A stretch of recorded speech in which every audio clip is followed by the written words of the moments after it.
Hello guys.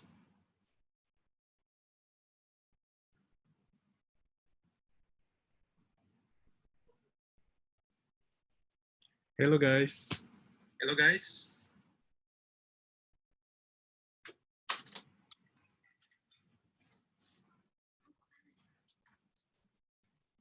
Hello guys. Hello guys.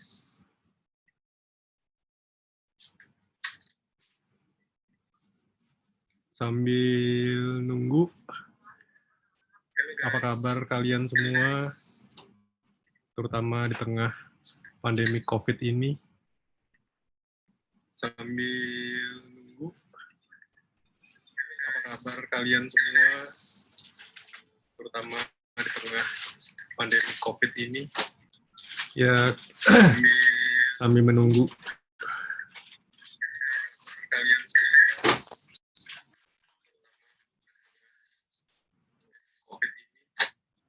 Ya, ini coba sambil menunggu. Gua benerin layarnya juga supaya bisa lihat komennya kalian juga nih di sini.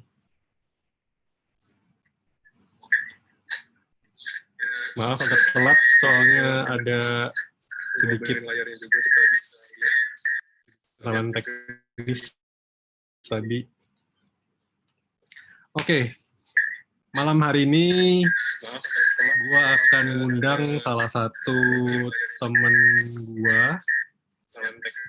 Dia adalah salah satu profesional magician di Hong Kong.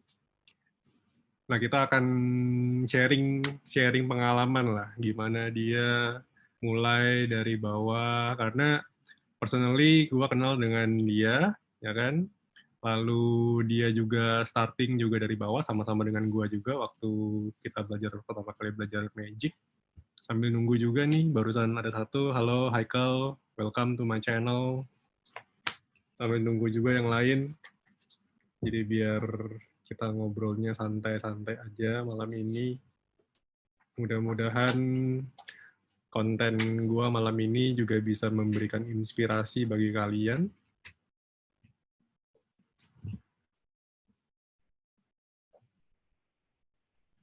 Welcome, apa kabar? Selamat malam semuanya, para magic lovers, para penggemar sulap, fans maupun magician. Welcome to my channel. Sambil nunggu juga yang lain nih untuk join. Kita udah live.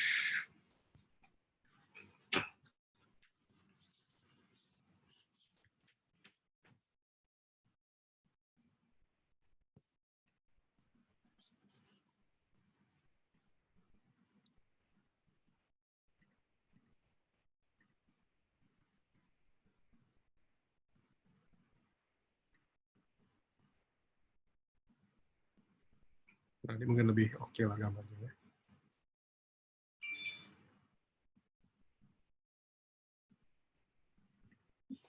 Apa kabar kalian semua nih, udah go live kita. Kita akan mulai ngundang berapa sama lagi.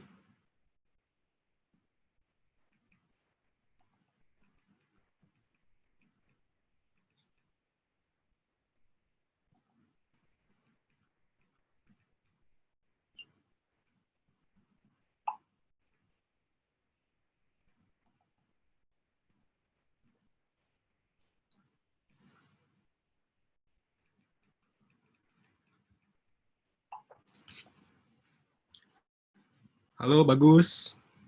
Welcome to my channel. Kita sambil nunggu teman-teman juga untuk join. Kita sambil say hello dulu ya. Apa kabar semuanya? Mudah-mudahan kalian sehat di tengah pandemik ini. David, halo, apa kabar?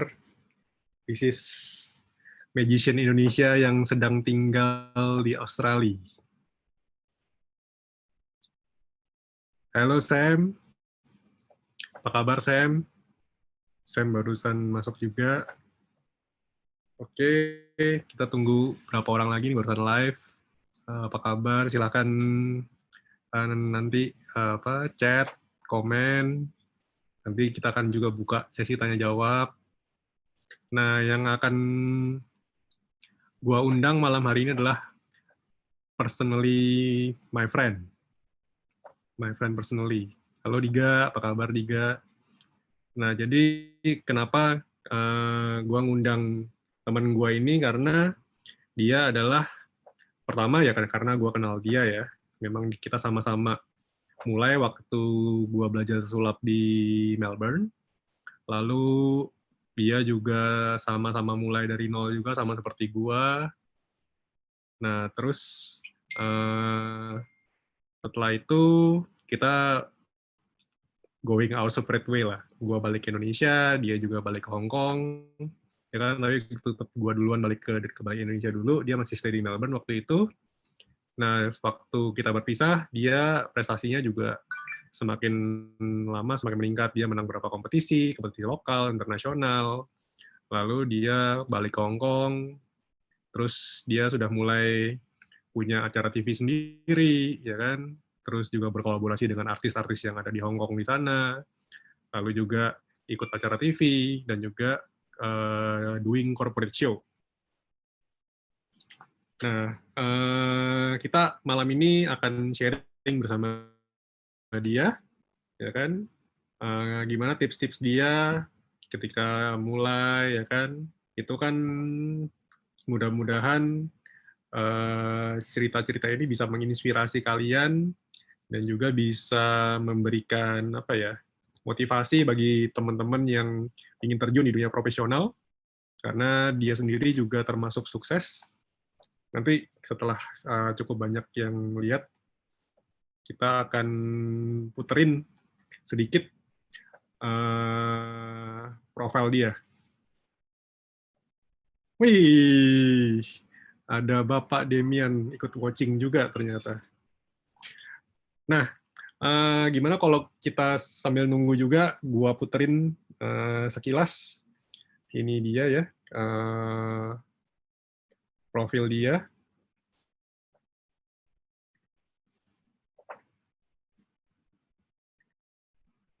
Sorry.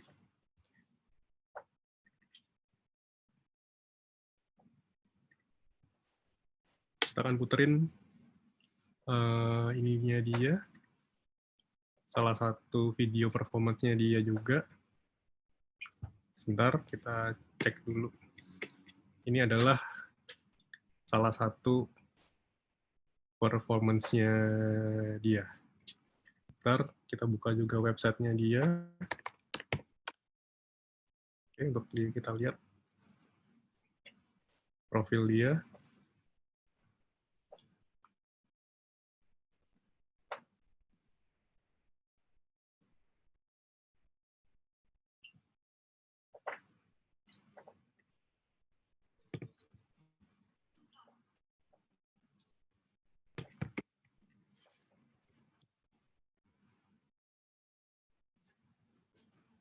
Ya guys, kita buka dulu habis ini.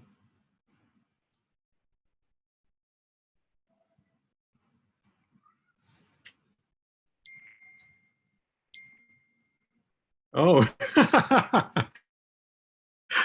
hey John, hold on a minute. I'm gonna introduce you soon enough, okay? Wait a minute. Ternyata bintang tamunya sudah join dengan kita juga guys. Dia lagi watching sekarang. Jadi gua harus nunjukin dia dulu nih artinya. Oke, I'm gonna setting up first. Let me check.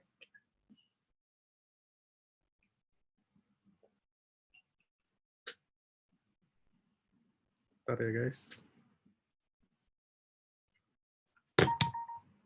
Oke. Should be there. Oke. Nah.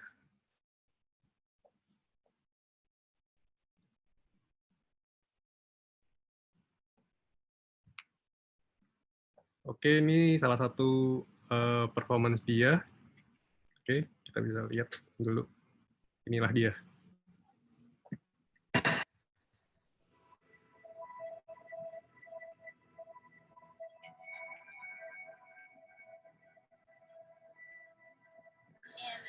award goes to John.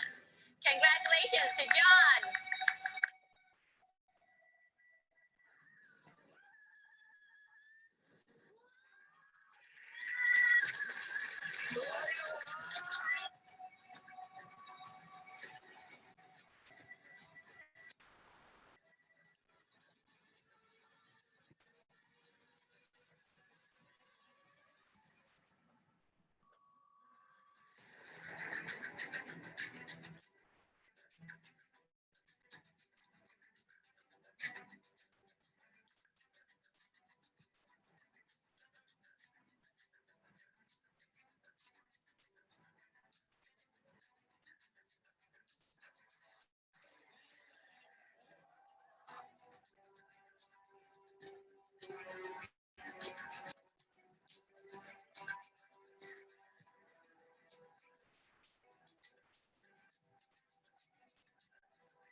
Oke, teman-teman, itu kira-kira sedikit profilnya dia.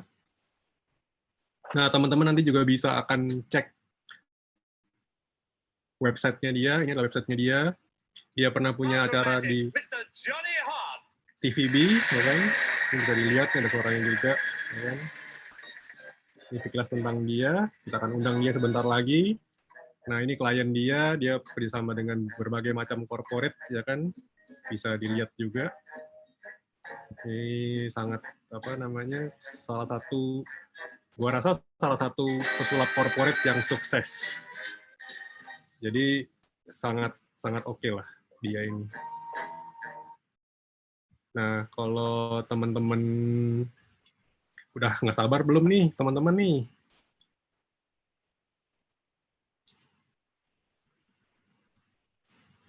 Oke, kita undang aja si John untuk join dengan kita.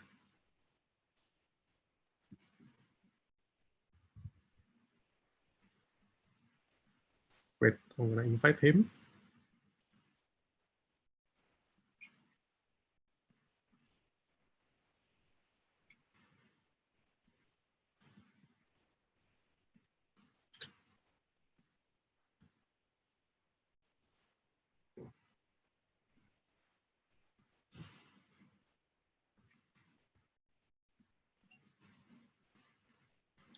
I'm gonna invite him. Okay, hold on, John.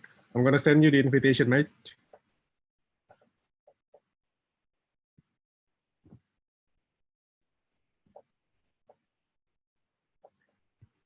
I'm gonna send you an invitation right away, and then you can join with me here to talk about magic and about your success story.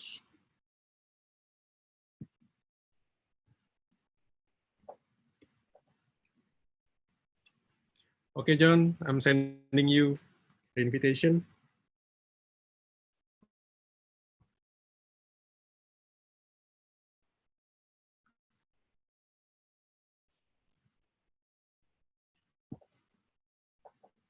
Oh, udah banyak yang join juga nih. Kita akan langsung undang John kemari. Oke, here we go.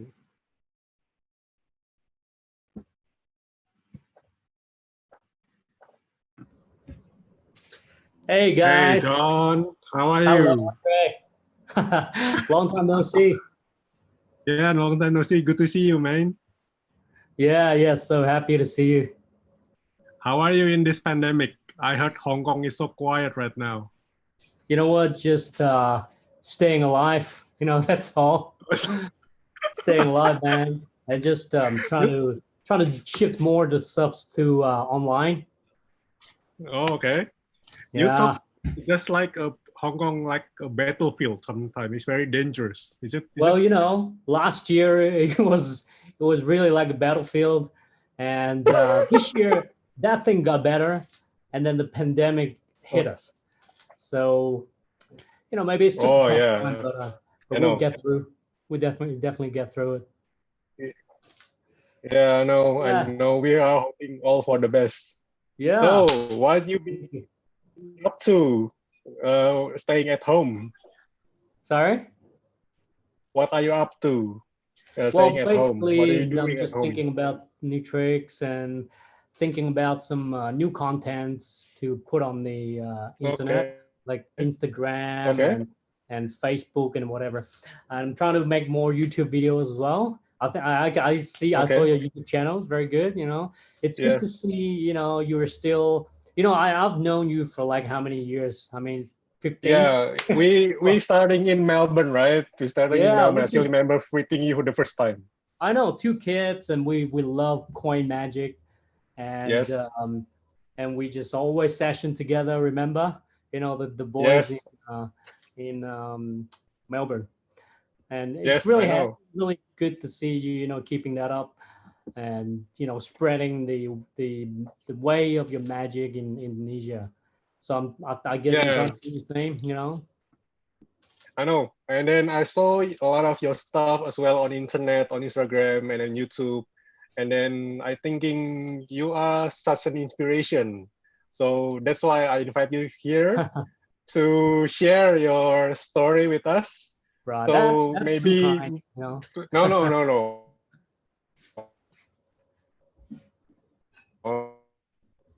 it's a bit breaking up a little bit. Hello. It's breaking up. Hello. Really. Maybe my friend can you out of a business, magic business, right? Oh, really? Yeah. Yes.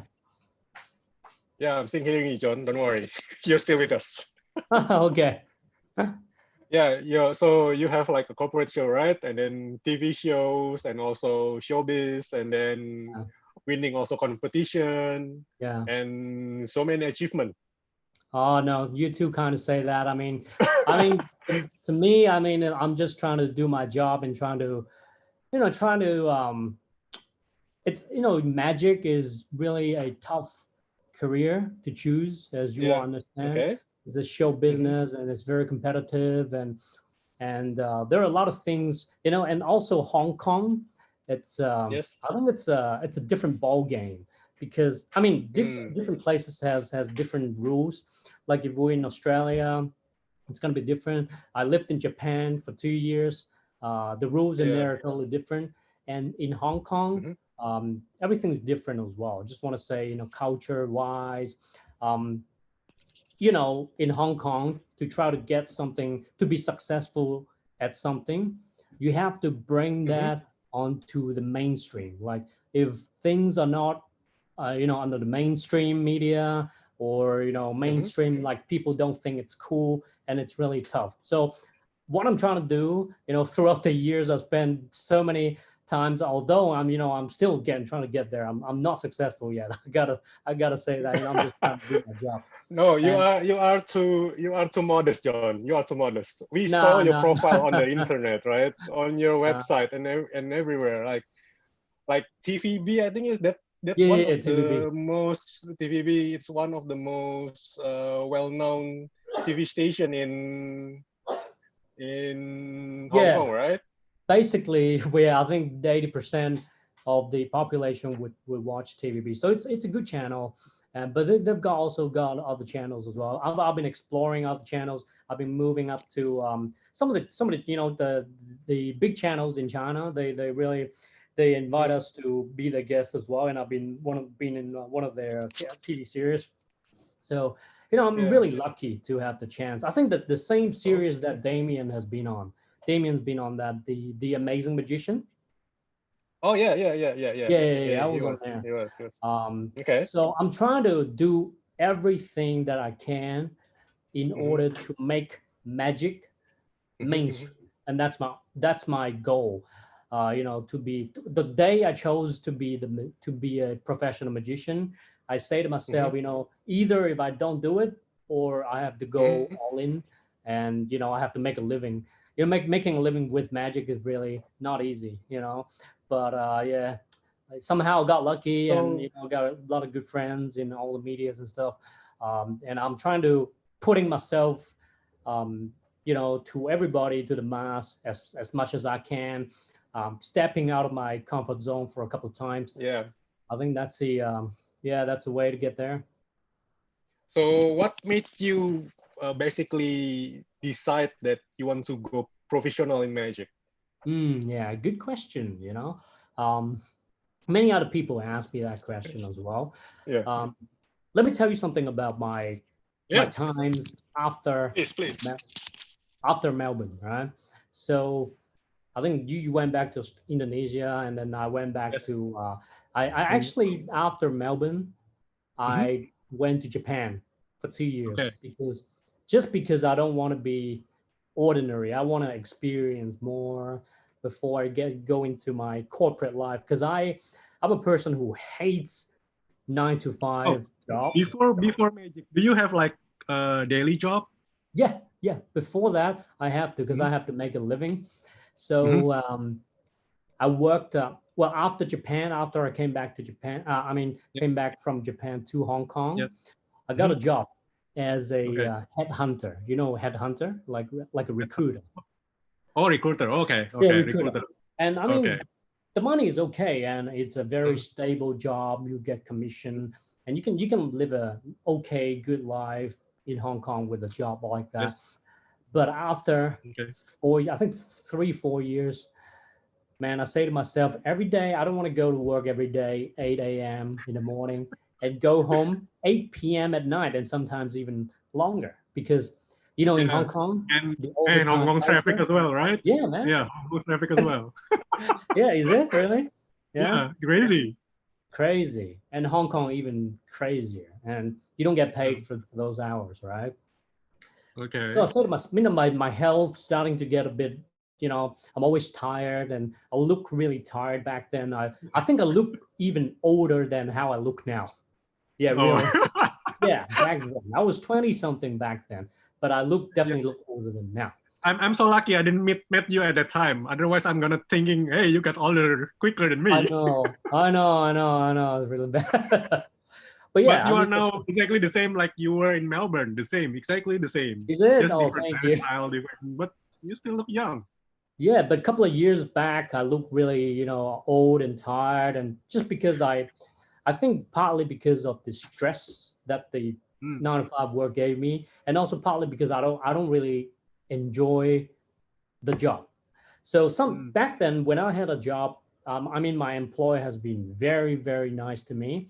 They said to me, John, we love your magic, so if you have magic show, you can take a leave, right? So sometimes I go to work until 6 p.m. and then at night I'll have my suitcase, I bring it to my office, and then at night I go to do a show. So it's really, really burning me out, and I say, and up to a period, I think my body can't take it anymore. So I stopped. I say to myself, you know what? Maybe magic could really make me a living. So, I just quit my job. So I gave it a shot. Back then I was still maybe, youngish. I was 30, in my early 30s. So, I'd give it a shot, I just have to give it a shot in my life. Once in a lifetime chance. If I don't do it now, there's no chance. And later on, when I have kids and stuff, I'm not gonna, be able to quit my job like that and build a career. When you started doing full-time magic stuff, how many show you did in a week or in a month? Well, magic in Hong Kong, it's a very seasonal thing. During the Christmas, I think it's actually same as other countries, because we've got the seasonal, the festive seasons, which is like the Christmas and maybe Chinese New Year or Easter. They've got more shows. Peak time, I've got peak, right? I've got peak, 3 shows in a day. 3 shows. 3 shows in a day. So or every day or only like one day?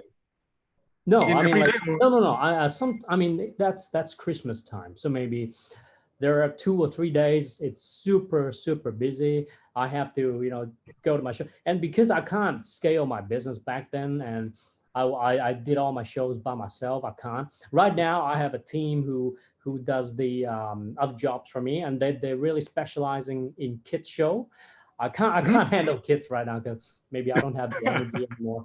And they're younger boys. They've got more energy and they can deal with the kids better. So they can do the kid show, and then I can focus in creating my magic. And right now my focus is to create magic for my clients. So not just a magic show. So maybe my clients, if say my clients has it's this coffee company, so I'm thinking about new magic that uses the cup, or maybe you can sell the selling point of the cup, or if it's an eco-friendly cup, or the coffee is good for you, something. So I have to think about many marketing factors as well. Okay, John, now I'm gonna invite my friend and the one you also want to know. I'm gonna introduce you as well to my friend Damien. We invite him to join with us, and then we can talk about magic more and more. Hi, Damien.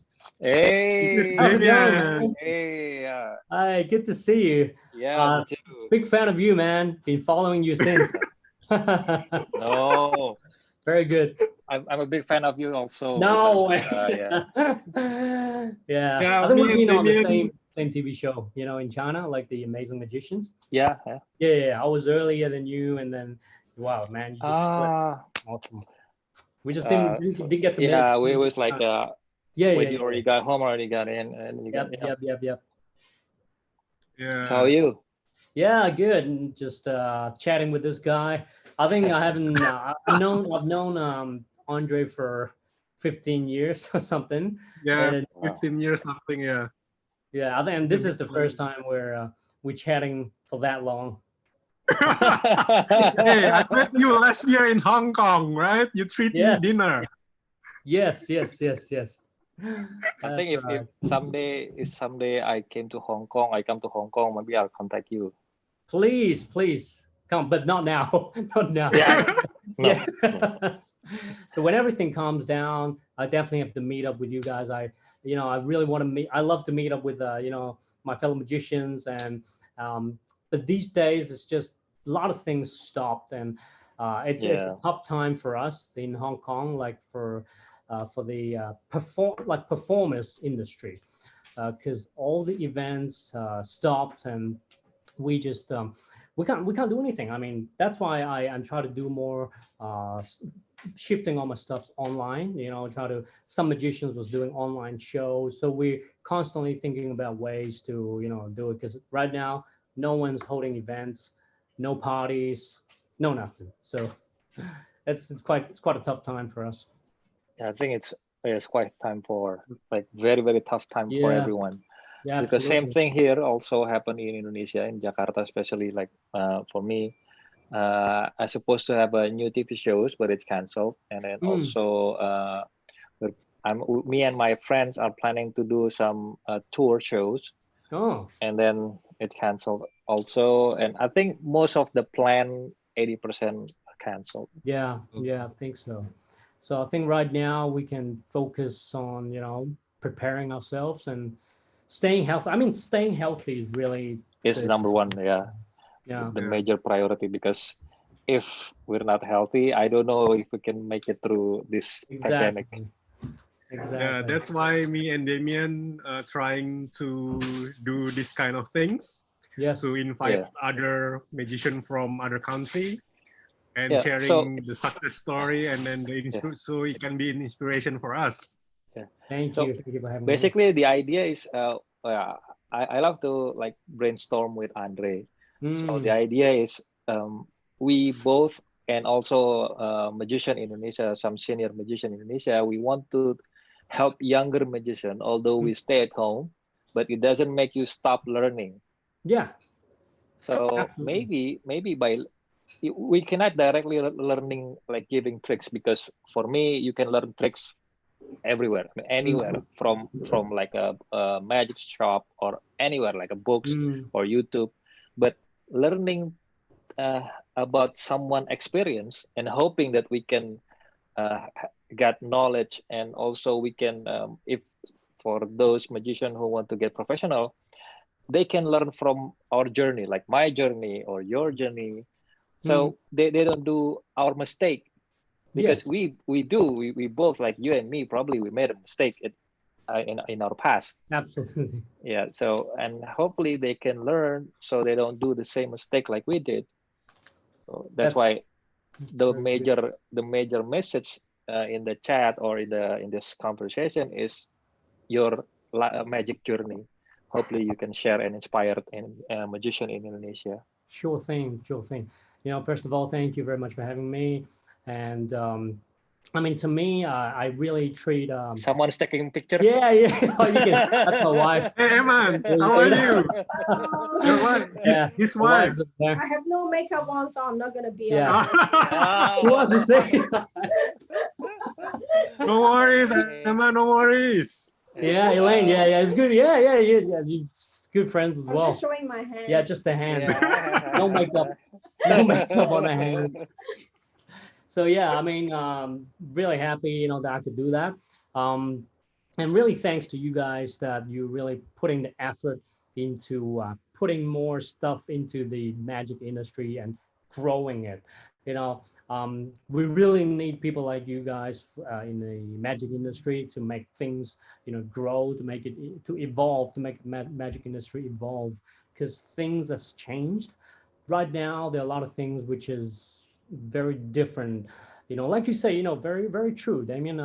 You can learn a trick in YouTube, or there are a lot of people on TikTok who's, you know, exposing professional Yeah. magic tricks. I mean, of course, I'm furious, but there is nothing we can do about it, right? So, but Yeah. one thing is that our professional experience, nothing can replace that, and that is Sure. from the real world, and that will really help people who wants to get into the real world. So, you know, I'm really happy that I can share. You know, anything you guys want to know, you can, you know, if I could share, I'll definitely share it. Yeah, I have a likewise, question. because oh, you have a question already. Yeah. Not Yeah, yet. yeah. Please hold it. No, Let's hear his because story first. No, it's all right. Go ahead. no, I mean, Andre already told me about your story, that you started as a close-up magician in Yes. Australia, and then when you got back to Hong Kong and you start from zero, and then you now become one of the successful magician in Hong Kong. Nah, that's too kind to say, but thanks. Yeah, and you have your own TV shows, and then I mean, I only saw it from your YouTube, but for my opinion, you're already in the success level. Yes. Sometimes, like we both, like you and me, probably we don't want to accept ourselves like a successful magician, but because we're still trying to be doing something better, Yeah, right? exactly. Yeah. That's why I feel really bad when you say that I'm successful. I'm not. Yeah. You're Me too. very successful. Yeah. Me too. But to be honest, we have to tell the younger magician that the path that we've been through is now making us becoming what we are now, right today. So probably the exact word to describe it is success.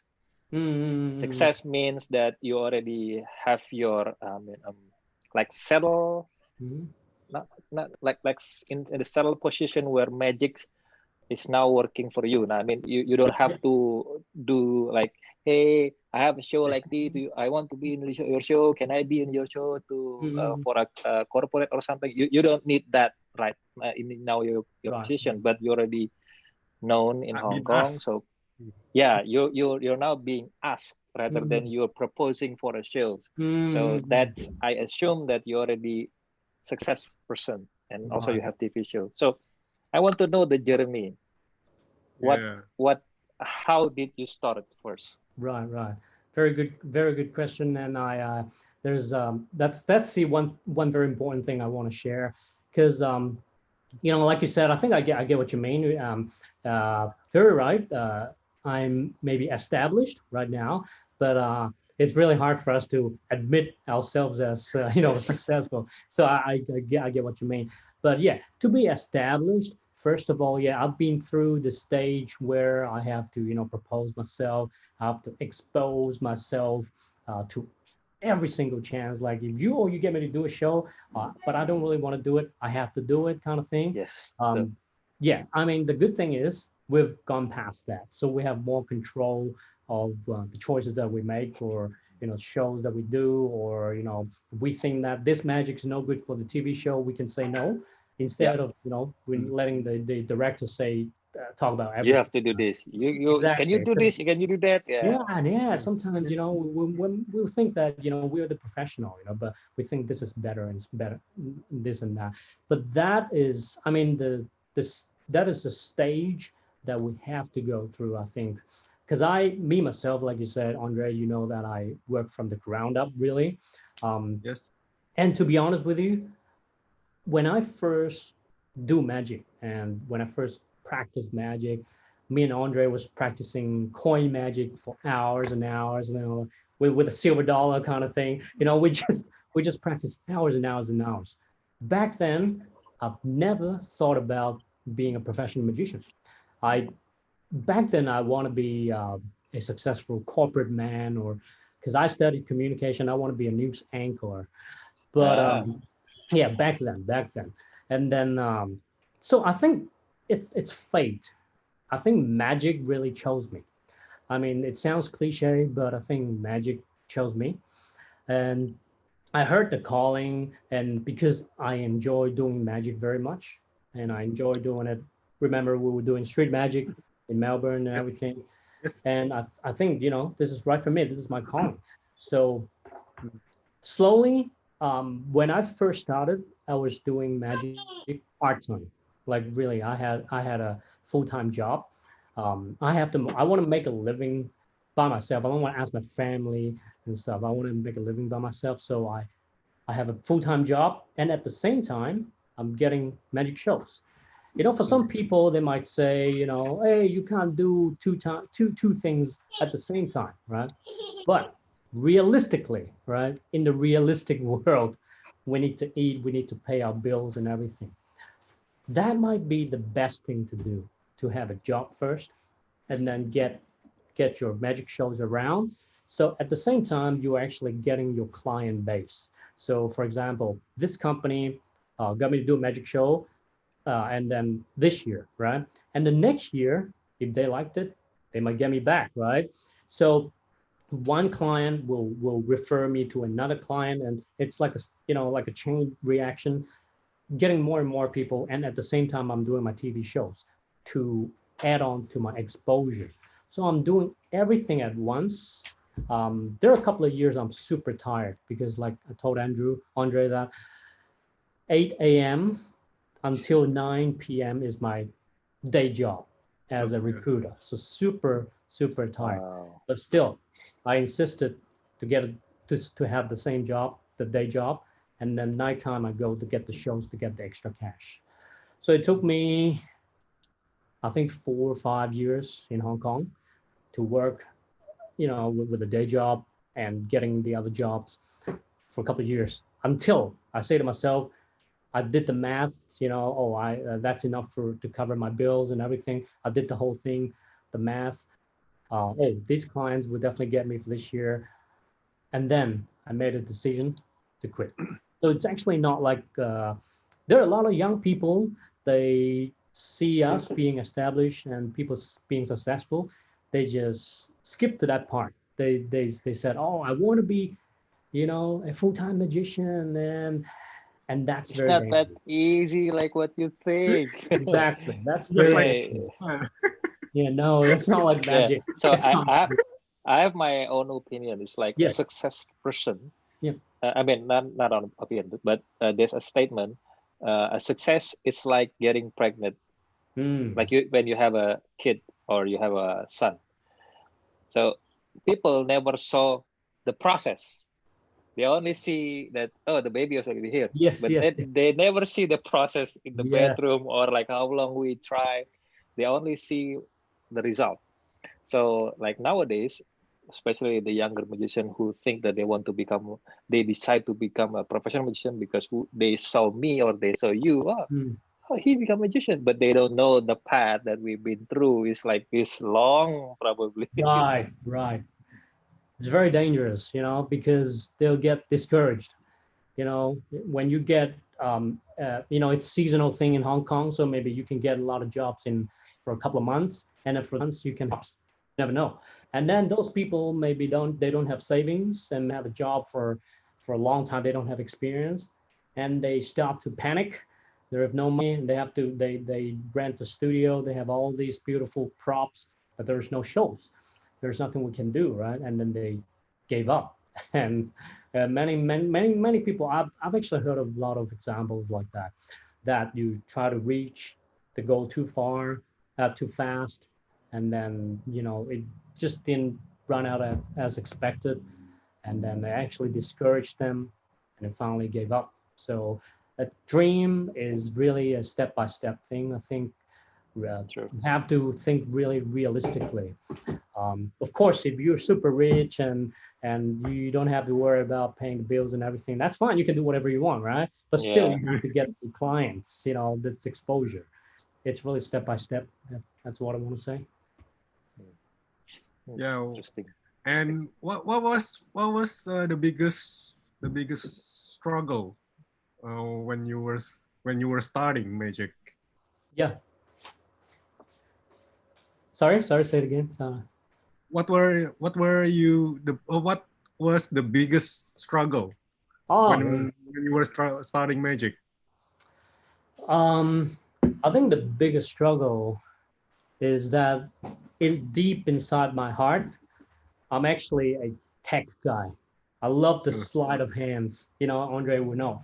I love all the hard stuffs and doing all these vanishes, and like I want to do it the hardest way possible. Like I want to do something like that. But that's really, in the real world, is no use, right? A lot of things, you want to do the race rice, for your magician friends. Yes, of course, they love it. But when my client get me to do a close-up show, man, it's a totally different ball game. People's attention span, their psychology, how to talk to people, how to dress up yourself. That's also one point I want to talk about. A lot of people ask me, because I have my YouTube channel talking about men's style and stuff, and because I love styling and buying nice clothes and stuff. So I think styling and grooming is very important as well for the magician. So just get back to the struggle. My struggle is when I first started, I keep doing the tricks that I like without thinking, about my audience. So every time I'll be doing my tricks and stuff, and sometimes I'm not getting the reactions that I expect. And I think to myself, why am I not good enough or what? And then once a friend told me that, he said to me, his good friend, super, straightforward, say, John, this trick's too long and no one's interested in it. And that time, actually, I think, I should have changed my routines, for the big reactions, because for the real world, the client wants reactions and want happiness and everything. Who cares what kind of double lifts you can make, right? So I have to change everything, change my mentality. And once I changed it, I started thinking all my shows getting more reactions and more successful rates and stuff. And that's the one thing that I had a struggle about. So there's a magician in Indonesia. If I'm mistaken, his name is Magician Bali. Ali? Magician Bali. I forgot his name, but he did a lot of tricks. But if you saw it from magician perspective, his tricks or his routine was like simple. But then again, when he did it for for a birthday party or like wedding party, the crowd goes crazy. Yes. And when I saw one of his YouTube, and I was like, yes, that is the real meaning of the art of magic. So it's not about the tricks, it's about experience. Exactly. If you're doing tricks, if you're doing something for your audience and there's no chemistry, there's no experience, there's no element of like entertainment, why you do it? That's right. Just do it with the other magicians. Just do it with other magicians, so you can showing off your best sleight of hand. But it doesn't work for TV. Like as you see, maybe you already experience it in TV also. We cannot do but we prefer, especially me, I prefer to do more like interesting stuff rather than the sleight of hand. Absolutely true. Yeah, people So, have different perspectives. Yeah. So it's like this. I don't have my cards. Later on. No, I know. I get what you mean. Totally get what you mean. And so it's the magician's perspective versus the audience perspective. That's why, I mean, my goal, like my motto, like how companies have the mission statement, right? Every company has mission statement. IBM, Apple has one. Yeah. If me as a company has a mission statement, it will be bringing magic to mainstream, because that's the only way to that the magic as an industry could grow. Like too many magicians think inside the box, so we really have to think outside the box, as not as in outside the box as in slides and stuff, but we're talking about, like you said, how the audience will perceive the tricks, or we can be really like really super, something that is out of our imagination, or even something super simple, because simple hits hard. We are inside our magician box too much sometimes. So yeah, we have to change it up a little bit and put it to mainstream. When it's mainstream, the many brands would think that, oh, we catch people's attention, and that's how we get more, kudos, or good businesses for the magic industry. Interesting. You told before that think outside the box. But the thing that I try to teach to younger magician, it's think that there is no box. Because when we still think outside the box, it means that there's still a box. It's like me, when I know that there's a TV next to me, I'll be more careful in doing things. But when I don't know that I don't have any objects around me, I can do everything. So it's like more creative. It's beyond imagination. There's no limits. If there is a box, or if there is a props next to you, you still have limits. You can. It's like when the box is next to you, it's like I cannot do bigger because there's a box. It's like only my philosophy. Right. So that's true it's too. like try to think that there's no limit. Just think in your mind like everything is possible. Right. About how it's done, that's secondary. That's the best way, to create more. Yeah. So talking about your corporate show life. Right. A lot of magician here also wants to dream about to go to corporate show. What is the biggest tips you can give them? Right. We have to do corporate shows, otherwise we can't survive, right? It's really to pay our bills.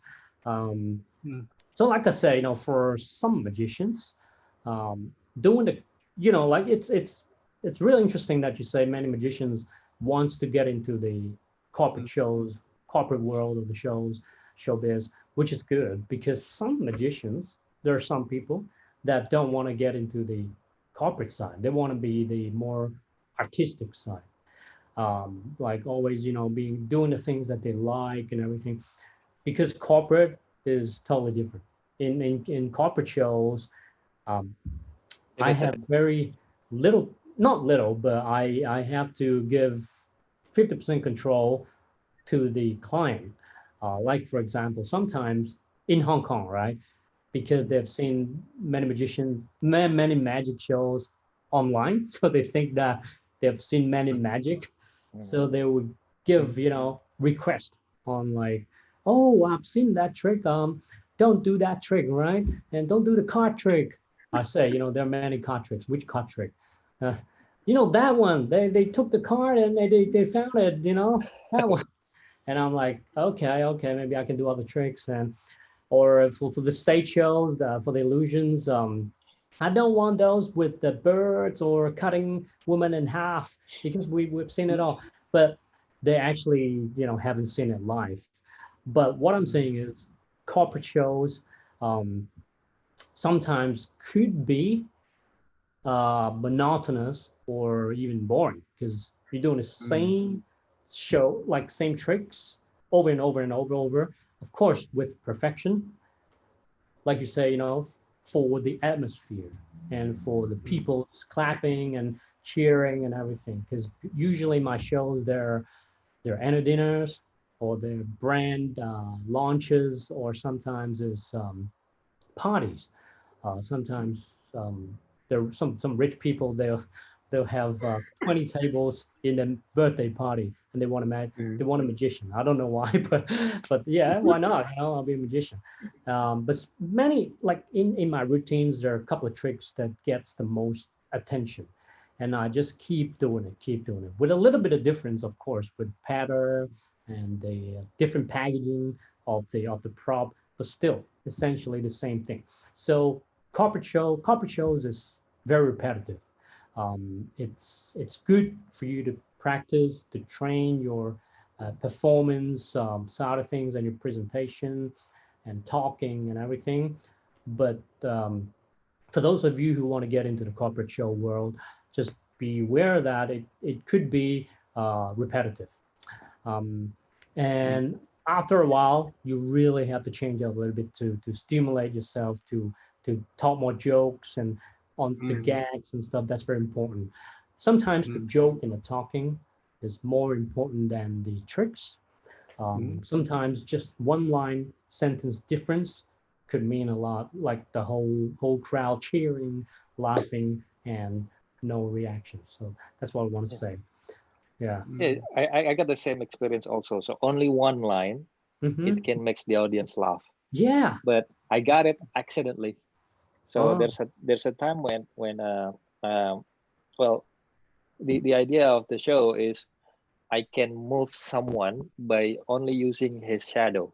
So it's a shadow effect. So someone is like sitting in front of like a white seat, like big white sheet, white screen, and then for example, this is the white screen, and then that guy is sitting in front of the white screen, and there's a follow spot, so you can see clearly his shadows. Right. So everything that I do to the shadow, and he will feel it. It's like, and there's if I'm mistaken, so I also in the routine, so moving his hand but not touching it, only touching at the shadow. So when I touch the shadow and make his hand rise, he also do like this. Yeah. So before the tricks, before I did the tricks, so I do some like what I call it, like what is in English, Andre? Like the gesture is like, it's like activate his sixth sense with that kind of bullshit lah. Because this all is like all of this this like magician, like the one that's watching is magician. So okay, so that kind of bullshit thing. So I covered his eyes with what do you call it? Blindfold, yeah, with the blindfold, and then do the thing, and then I do the tricks, and at the end I do the same gesture again, because I want to close the aura, close the sixth sense. So I do the same thing happen again, and then I hold his head like this. Before it was a joke, it's just like a no-brainer joke. When I touch his head like this, and I say, "Do you want a facial hair, sir?" And then everyone is laugh. Everyone is laugh. Yeah.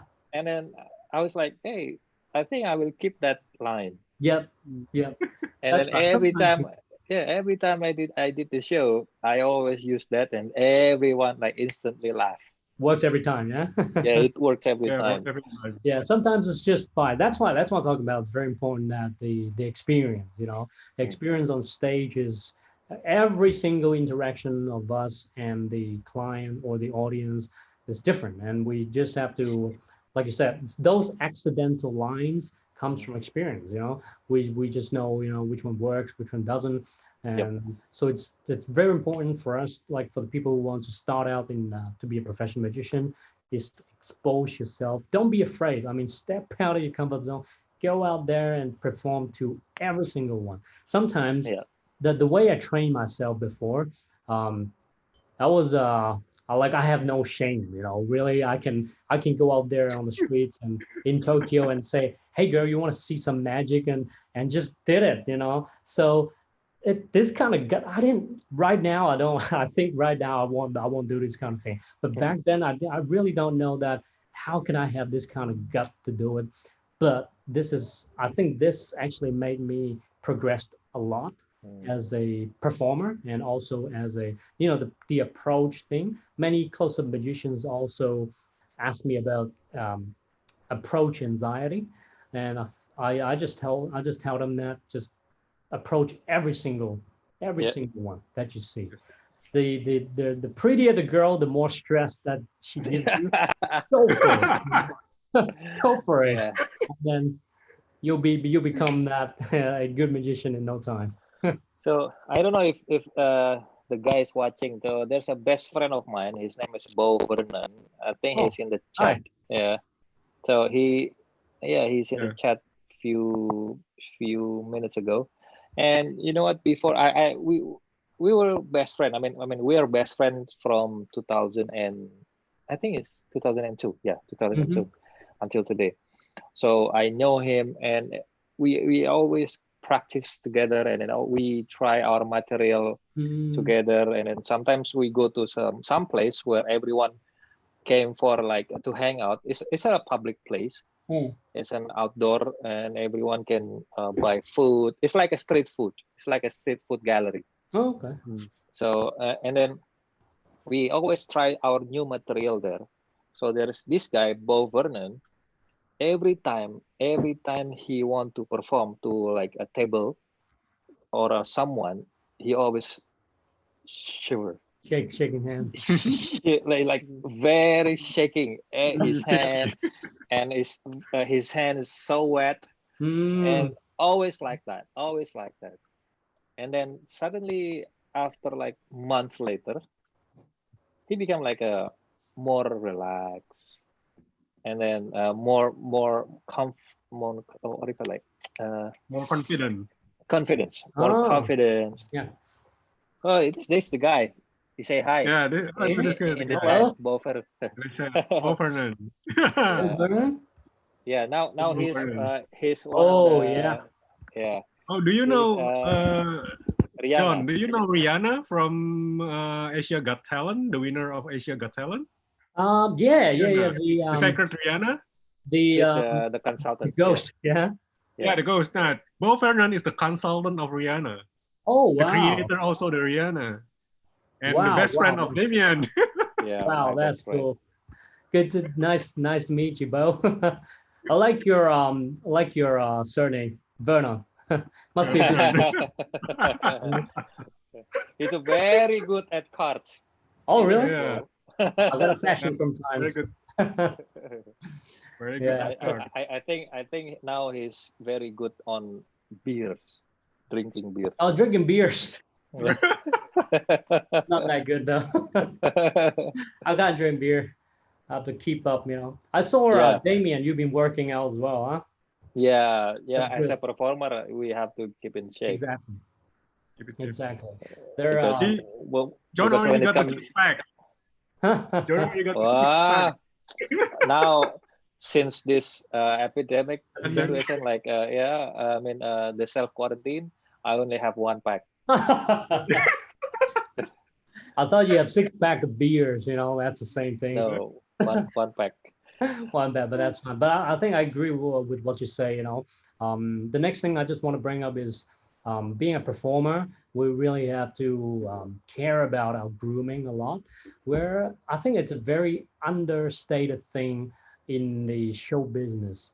I think all in the world, like we just think that because we have talent, and of course we're all talented. You know, as a magician, we put in hours of practice, and we're good at what we do and stuff. But still, grooming and being able to look good, it's actually one of the traits that will help the business a lot.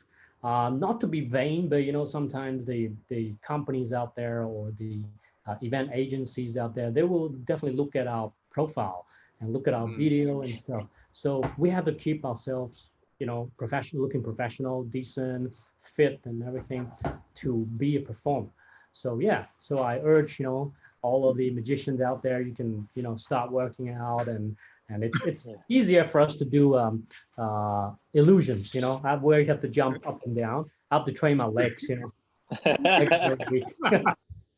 Yeah, if you want, if you know, if I do illusion, I have to teleport to some place, Yeah, and you yeah, have to, you gotta run. yeah.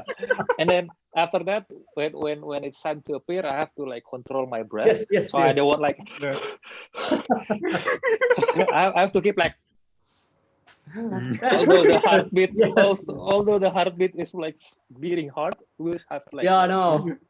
That's what good, really, looks really cool hard on to do. TV. That's cool. Yeah, I've never done that. You know, I've never done that. I want to do it. So I'll try one of that. Really running really fast and be like super calm. I'll try next time. Maybe You should, you should. train my running first. Yeah. So is there any your worst shows ever? Hey, Mm. John, starting in What, Andre? Sorry. Andre is lacking. you go first. You go first. You yeah. go first. Do you have any worst ever shows? Shows? Yes, absolutely. I think I absolutely. This is interesting. There are a few actually. Worst in terms of my condition, because especially in the Christmas times, I'm super busy. You know, sometimes I could be super free. Like sometimes I don't have work for a couple of days or even a week. I can rest and everything. But in the peak season, you know, shows and shows and shootings and shows. So it's very really draining, you know. And I tend to be sick. I tend to have sore throat very easily because I talk a lot. And there's one show. It's a close-up show, so I have to talk, right? I have to talk. Where I actually almost lost my voice. I'm literally speaking like, hey, you wanna choose a card? Seriously? Yeah, and I just have to, yeah, and it's my very important client. It's a repeat client, and I'm the only magician there. I don't have any partners to tag along, so I have to be the main person. So I already have no voice with sore throat, and I approach people with like, blah, blah, blah. So at first I feel really bad. You know, I don't know what people would think, but end up the audience was very, very supportive. Some audience even talk to me and be like, hey, just don't talk, just do your magic without talking. And oh man, I'm very, very touched. So yeah, so that's one really, really hard experience that I have to go through. Really bad, like really, I feel like I'm gonna die. Like I can't speak and it's burning throat, but you have to still push yourself to Just do be it. careful. It might be Corona. Oh yeah, back then, just a couple of years ago. Just kidding. But that is from your end. Mm. What if the situation that the worst situation you had? It's like there's a time that I have like clients. Right. I didn't know, but he's a very rich client. So he said that, okay, I will pay you, but he only told us that it's gonna be like a birthday party. Right. But he didn't ever told me that it was a 1 years old kid party. Oh my God. He just said it's a party and you do it, you do the show for the guests. Not for the birthday guy. He said guy. And I was like, okay. and then all the management and everything. Mhm. We have the deal and the agreement and everything, and then sign. And then at that date, I came to the event and I saw a lot of like small small chair, Oh and I man, was like, what the hell? something's it's going wrong. Yeah, and then but it was like a very very if I'm mistaken, it's in Surabaya. It is in your country, Andre. Oh, but really? but Okay. the event is quite big. It's in a ballroom, and they have like small miniature of like what do you call it, carousel, All right, Carousel. right, right. or Carousel. Like carousel, the but carnival. it looks like you're in a carnival. But when I first got in, I thought maybe this guy loved his family so much, and then he wants everyone to come in the party and then bring his kid or his son, Mhm. and then enjoying the the the the vibe, because Mhm. there's a carousel, Right. there's like mostly there's a kids stuff there, and I didn't know that it was a 1 years old kid birthday. Oh, So when I Right. come on stage, there's like maybe 20 kids in front of me sitting in a small chair, and then behind them there's like the adult, the parents. So I think for me it was the my worst nightmare ever. and yes, you're doing your illusions. You're doing your Yes. adult tricks. Yeah, I did the shadow. I did the Russian roulette, and I was like, Man, I shouldn't be here. It's not for I kids, shouldn't yo. be here. I know that feeling. I mean, for me, if there are definitely embarrassing moments, um, but it was very very long time ago. Where I want to talk about is, back then, like many years ago, I was doing stage shows. I was doing stage shows as in the silent act. I actually put in my silent act, like the card manipulation and then the sticks and everything. I put it in my routine, and I do it in people's birthday party. So when I first started out, I actually don't have the nice tables. I don't have the nice furniture like right now. Not the Mikami table, no floating table, nothing. It's just the suitcase with the the stand attached below and Yeah. becomes a table. And when you open it, and it's open, right? Yeah. Like Well, the that. thing is, Yes. I was trying to do what I'm trying to do was doing manipulations, right? And inside of my suitcase, the suitcase was open like this, right? So this is facing the audience, right? So the suitcase open like this. It was standing on the floor, right? Yeah. So I do my manipulation, and the cards dropped into my suitcase, right? And in the end, there is a fountain, right? It should be a fountain, and I put in the cards and it should spread out. It's come out like, boom, like that. Right? But then for some reason, that table, like the suitcase table, lost its balance. So at last, when the motor runs, right? When the motor runs, it actually put the suitcase out of balance. So the suitcase goes like, so remember, all my magic props are inside of the suitcase, everything, all the secrets, and I get and the suitcase goes like this, boom, and just spread all my props spread on the floor. Oh, And man, that was super embarrassing. But then there's nothing I can do because I did my job, but the motor runs really hard. And so from that moment on, I say to myself, get the nice stuffs. Just don't save my money Yeah. on those things, You And have to that's buy a proper many years ago. table, yeah. Yeah. Hey Andre, you want to like Okay, read the comments? yeah, let's see the comment and the question. Sure. Okay. Hello. Oh, my I'm friend gonna Krishnapati Bayu say hello, John. Hello. And then Akas Magician. And then Bo Vernon was absolutely. And Right. then Botaxret, hi John as well. And Botakret then is Saputra one of Labas. the magician also. Botakret's one of the magician he also performed for TV also. Oh, really? Nice. Yeah. Hi, Yeah. all. Nice to meet you all. And then David Lim, he's good on with David Lim, coin. yes. I think he's the Yeah, everything was good. younger Andre Limantara because he Oh, do really? coins and he No, learned in no. Australia.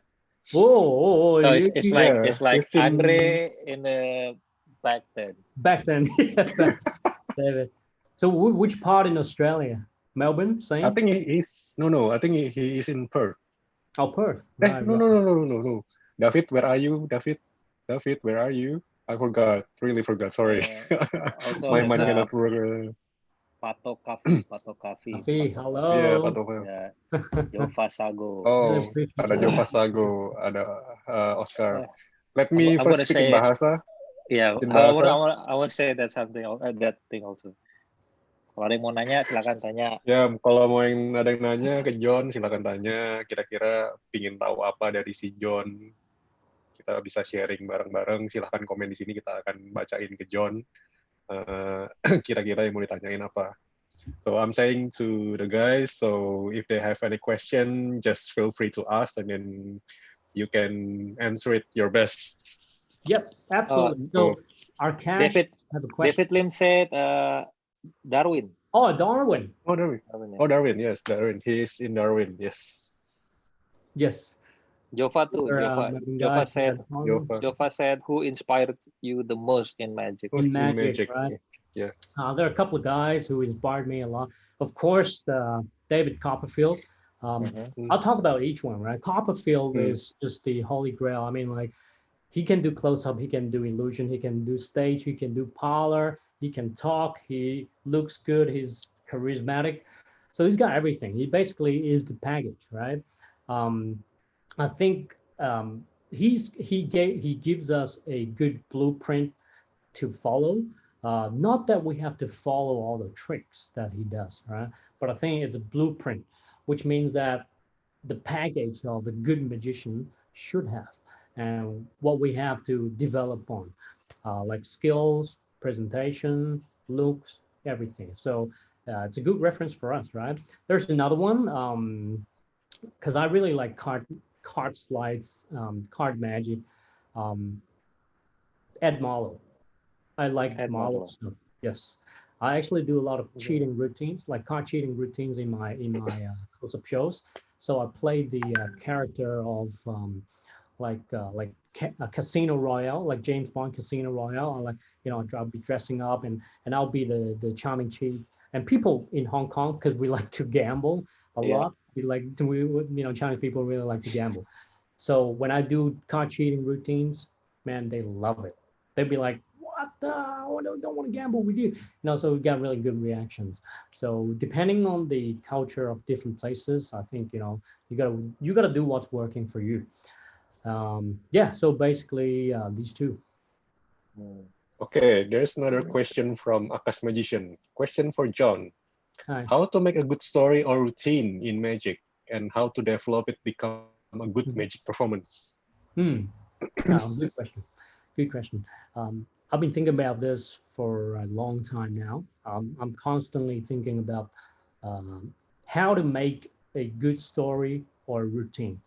I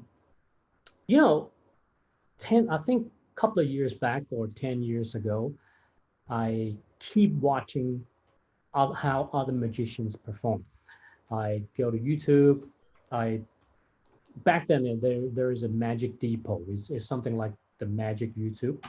You go there, you look at other magicians' performance, and you get ideas for yourself, right? But I think watching too many performances by other magicians, sometimes you'll be affected. Like, for example, if I really like Damien's style and I keep watching your stuff, all these stuff, and in some way, it's subconsciously, becoming I acted like Damien, So I mean, it's not a bad thing to look at other magicians, but I think it's good to find yourself. You can refer to the people that you like. I refer to for example, Copperfield, and I think is what kind of magic is good, and I have to create depending on my own style, like my own personality, the way I talk, the way I dress. For example, if I'm more like a gentleman kind of person, and I'm doing card magic, it would be totally different for a person who's dressed up in like a rock outfit, like a, like Constantino, or some really rock kind of people, Chris like Angel. yeah, things like that. Yeah, that does card magic. It will be different.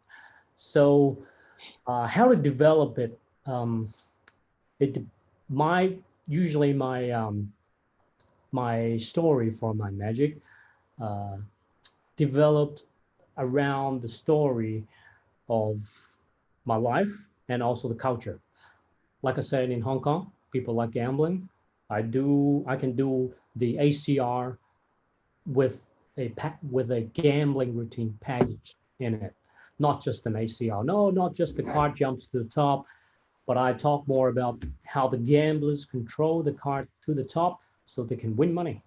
So yeah, just take good care. Like, I mean, be really receptive on what's happening around you, your environment and your culture, and you make a really good story with magic. Oh. Yeah, that's very interesting. It's hard. Oke, siapa yang mau tanya lagi? Silakan bertanya, jangan malu-malu. If it's a question also for me, probably while we're waiting for another question, when it happens to me with the question, so I get the story and the package. It's from my own experience. It's like I have a routine called the Devil's Triangle. So I replicate the demonstration about the Devil's Triangle. So I create like a small triangle on stage, and I put things, and then suddenly it disappears, and sometimes it pops out from my props. So it's just like the miniature of the real Devil's Triangle that is on in the what we have in this island. Yeah.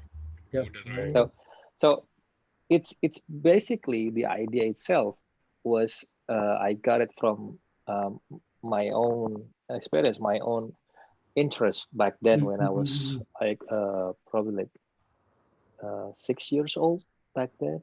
So my father is a sailor.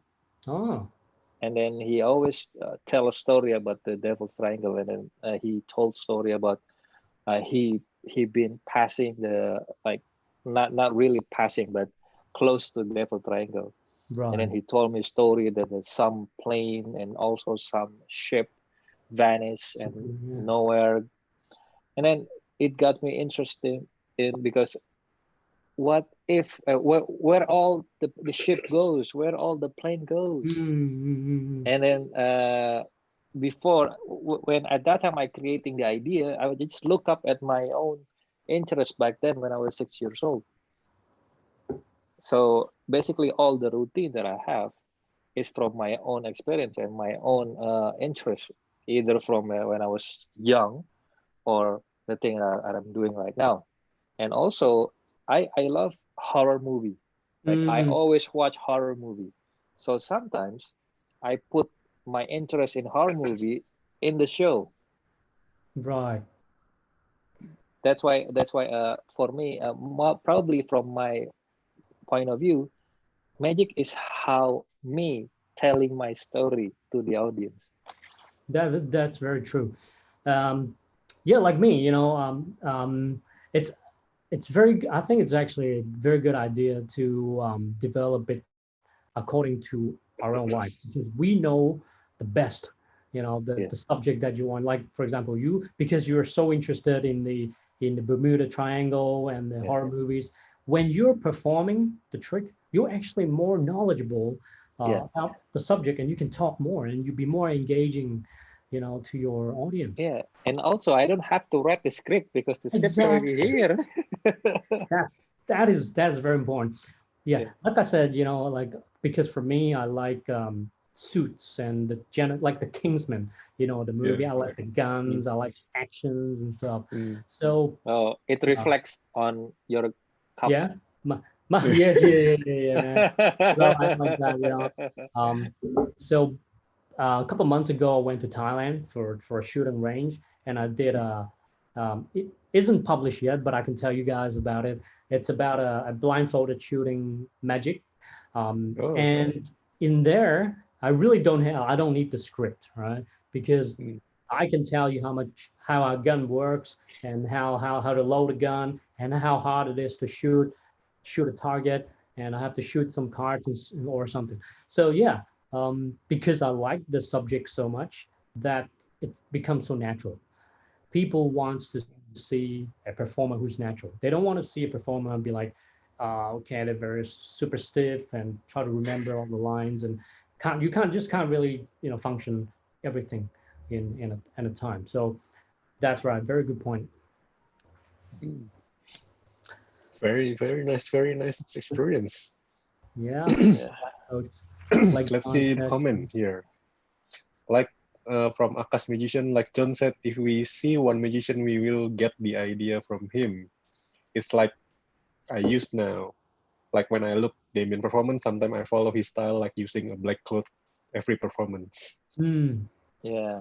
Just don't be another Damien. Just becoming Yeah. the new you. yes. Yes. Yeah. Because Damien is already taken. Yes. Yeah.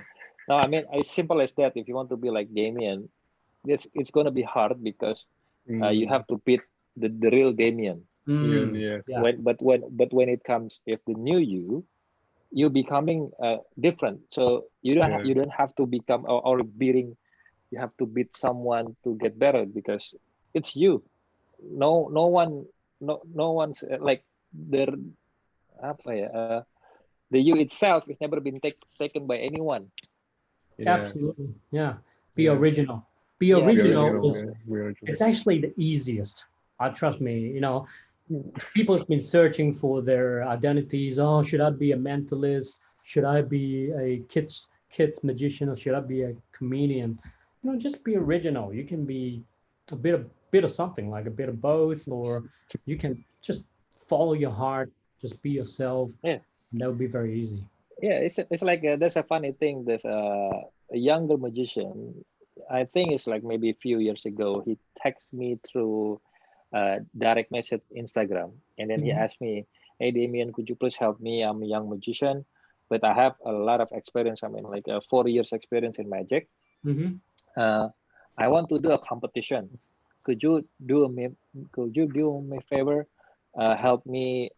What kind of routine or a show or a trick that I should do to join the a magic competition?" And I Mhm. was like, "Why you ask me? Because if I told you the best trick is the death drop," and then Yeah.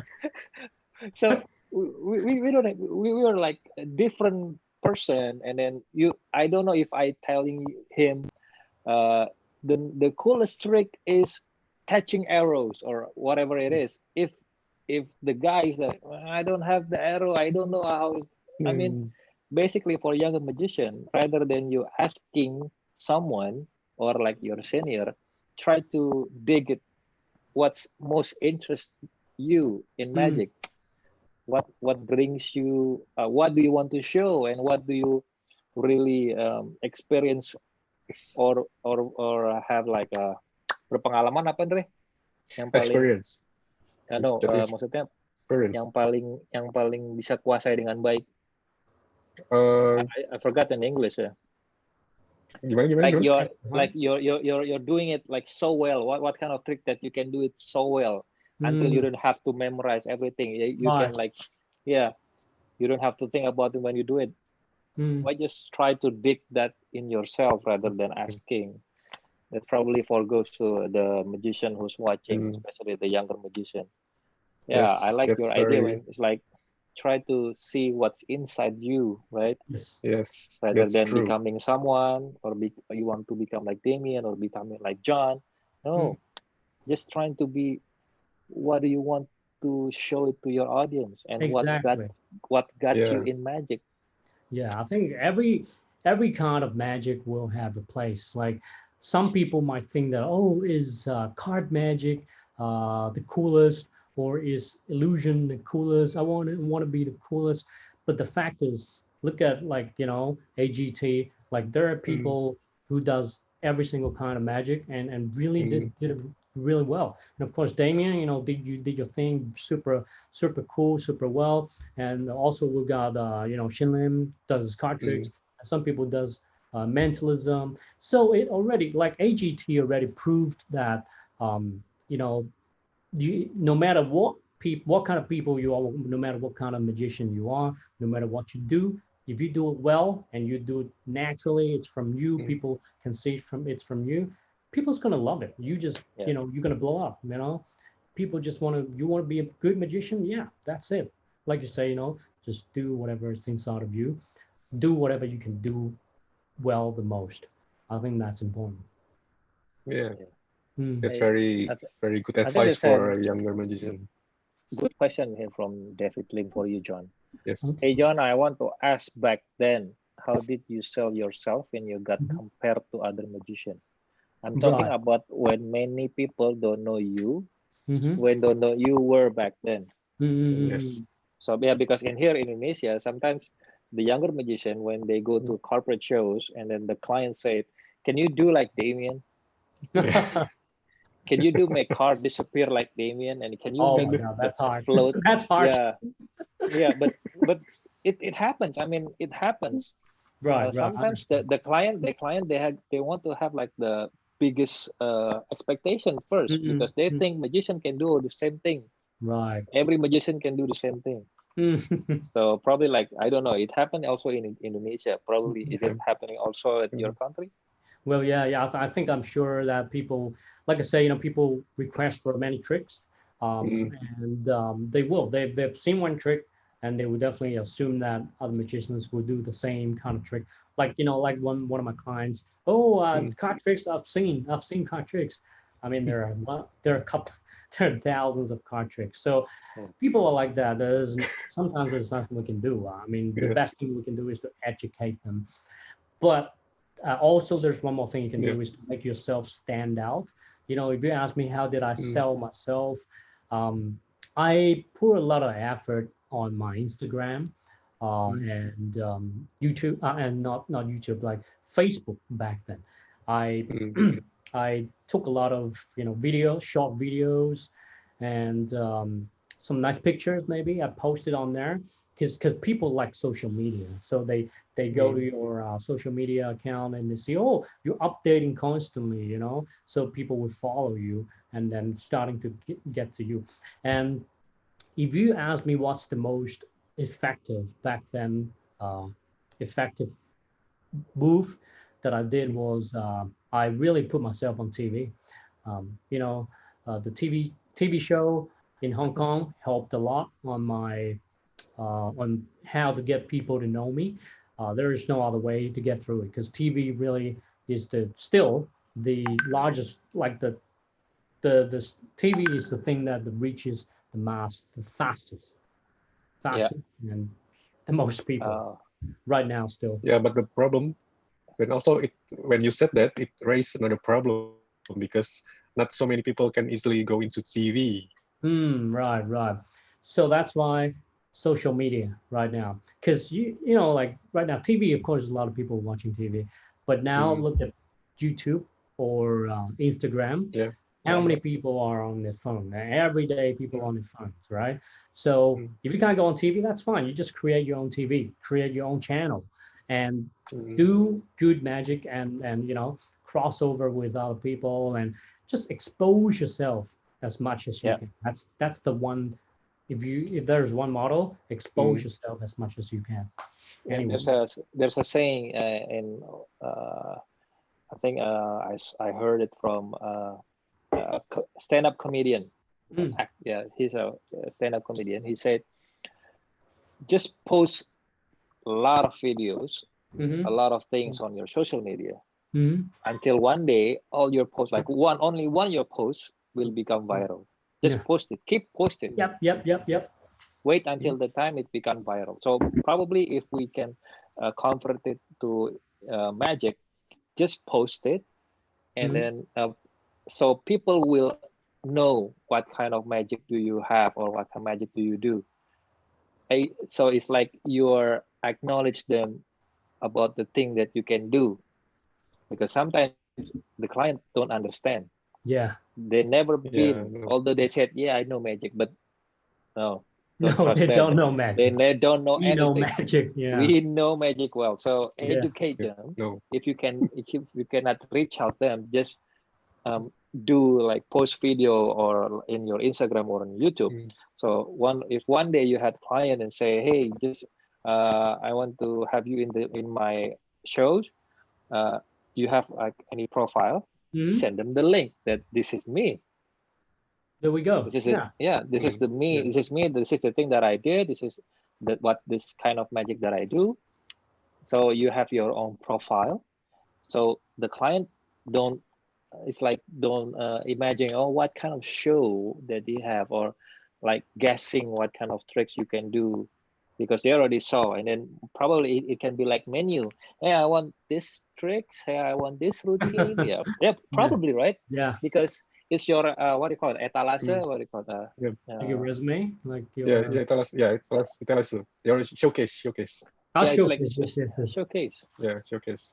Yeah, right now Instagram's your showcase. And also one thing that, a lot of people been working on videos and how to make a viral video, right? Mm. But the truth is you can't make a viral video, like, because Yeah. people make your video viral, not you Yeah. making a viral video. So like you say, keep posting, keep finding the way to make engaging content, and maybe one day will become viral. And of course there are some points to make things viral, but if you keep thinking how to make a viral thing, they'll never work. I've been there before. Try to make some videos, really cool. Do magic naked. Oh yeah, viral. that would definitely be. That I can't walk to that tree. I'm not ready for that. You know the Chinese guy who's like with a cup of Oh yeah. like Okay. naked. Yeah. Yeah. Andrew, yeah. Man, Now That's viral. you know it. I mean, I know it. So it viral. So maybe if one day there's gonna be like crazy magician who can do magic with naked, maybe. Who knows? Who knows? Man, I'm not ready yet. Yeah. Sorry, just give me a second. My computer's 10% left. Give me a second. Okay. Yuk, siapa yang mau nanya lagi tuh? Siapa yang mau nanya lagi? Wah, sepi ini. Oh, tapi bertahan sih yang nonton 13 orang doang sih.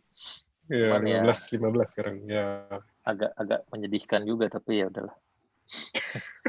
Ya apa kan, jadi gini, sebenarnya kayak kemarin gue berpikir gini kan, sempat juga ada pembicaraan gitu, si Bo juga posting di Instastory-nya kayak saya kayak Dr. Frenos, terus Bo Vernon, terus gue kita bikin gitu, terus ada pembicaraan dari kita sebenarnya, internal pembicaraan yang bilang emang kita kayak gini-gini emang ada yang mau dengerin gitu kan, kita sharing gini emang ada yang mau dengerin. Terus akhirnya gue, si Bo dan yang lainnya, kita sama punya visi yang sama.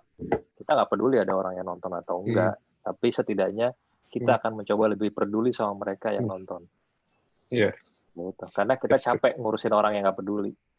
Ya kan, lebih baik kita ngurusin yang peduli aja. Kalau misalnya dari kita yang nonton ini misalkan ada 100.000 pesulap di Indonesia, ternyata yang nonton cuma 14, ya nggak apa-apa, fokus sama yang 14 aja. Karena yang 14 inilah mungkin yang benar-benar serius, ya kan. Yes. So I was like saying true. to Andre, me and Andre, and also like there's some professional magician also in Indonesia that are doing the same kind of thing, interviewing and have discussion online and share it through live YouTube.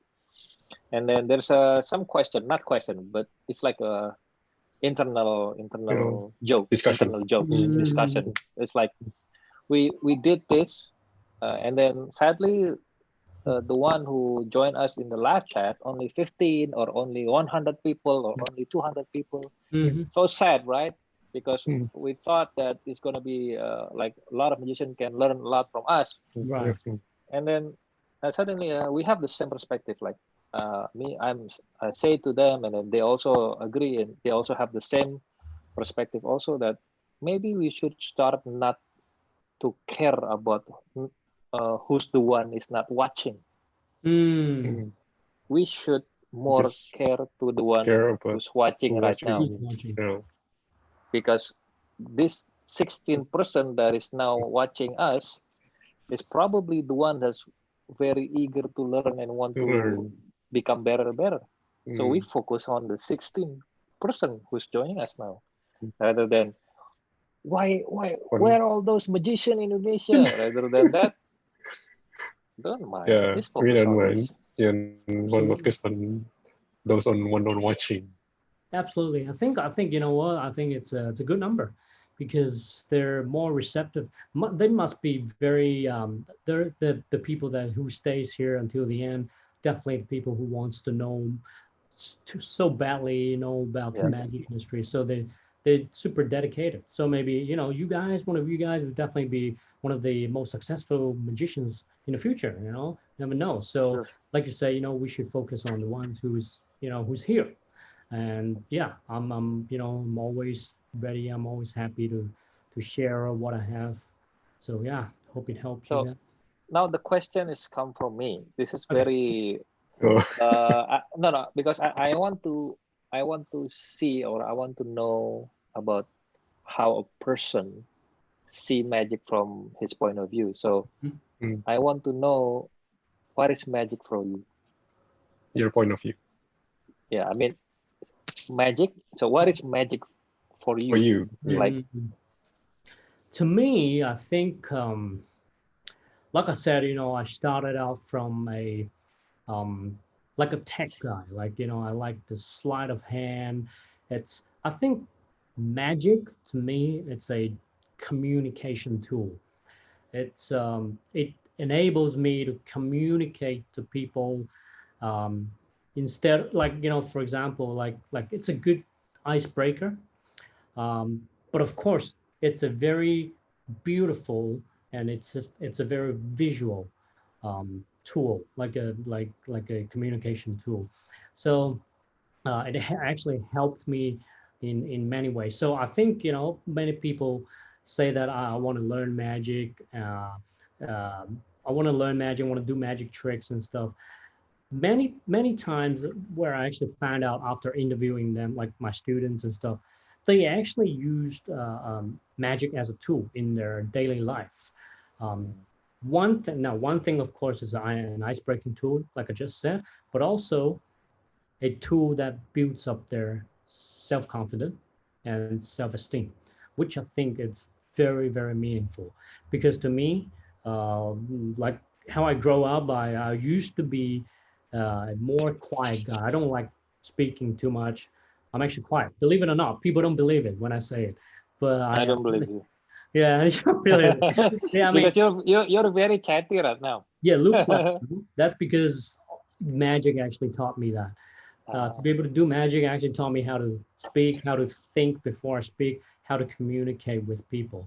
So to me, it's visual, it's nice and beautiful, but to the more meaningful side of it, it's a tool that actually helped a lot of people. Um, I was helping out the Hong Kong um, the kids children's cancer fund. So they're little kids who have cancer. They stay in hospital their whole life. So each year I go to perform for them, you know, as a charity show. Sometimes I teach them magic as well. And through the moment where they're learning all these magic tricks, they actually become more, you know, more. Sometimes they're, you know, because they stay in the hospital for a long time. They're very, they're not open enough, and they're usually introvert. But magic actually opens them up to people, to be more cheerful, to think of the more positive side of things. Yeah, that's from my experience. I think, you know, magic. It's the most meaningful way to use magic is that, you know, to build up somebody. Mm. Yeah, that's And this, very meaningful. Andre, this have a good question also from Yes. Brewoks. Brewoks is Biga, yeah? Diga, yeah. Yeah. Okay, the So question he's is, no, wait, before you oh, reading the question, I will tell John first about this guy. So this Okay. guy, he probably like about a year ago, he just quitting his job and Oh, focusing on magic. oh, yes, nice. So yeah. now he asks you, the question is why you choose magic as your career path in the first place. So Mm. maybe your answer will Okay. inspire him. So be Mm. careful.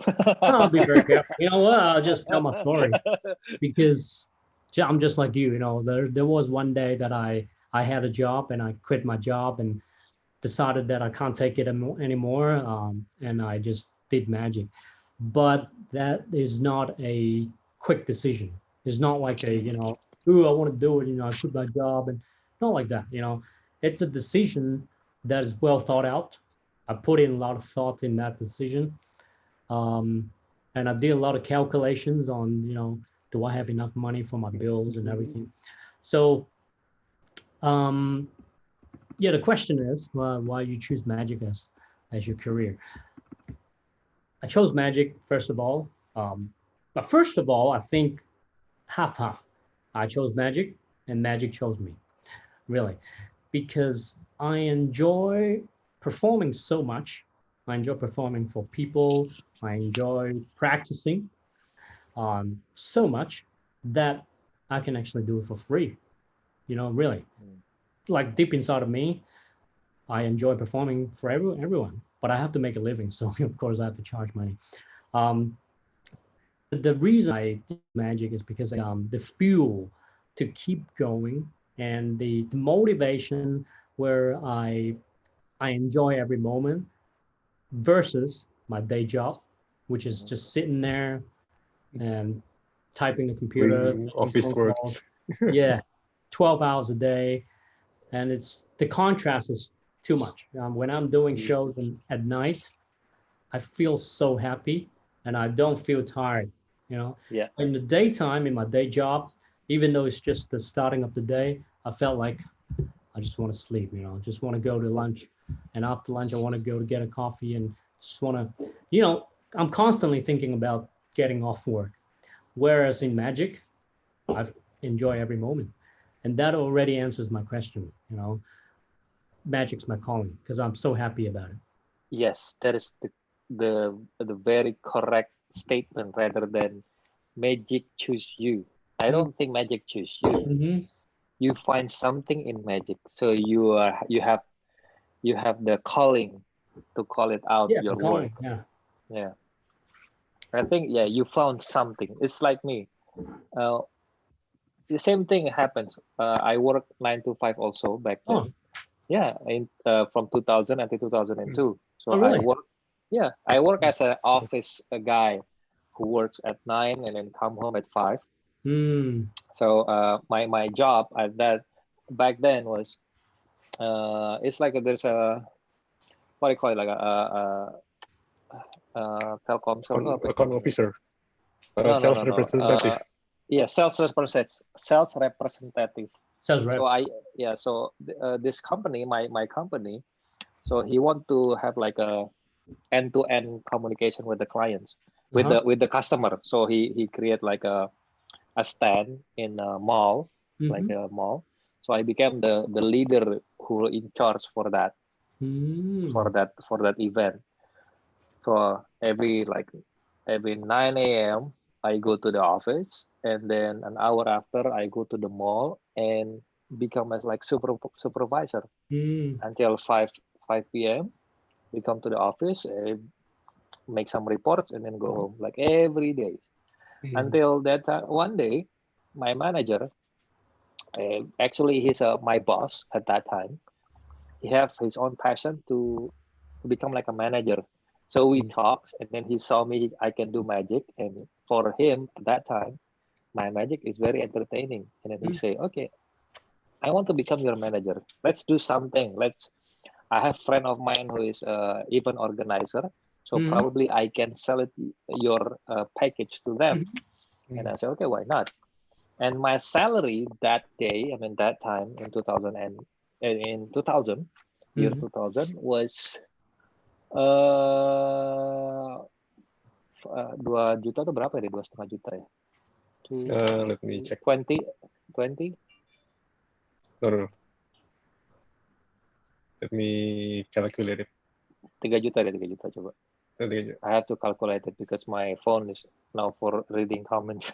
No worries. Andre is good around numbers. It's around 1,700 Hong Kong dollars.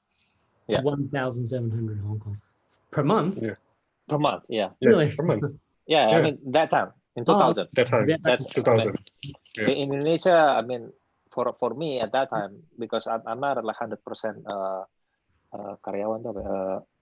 Employee.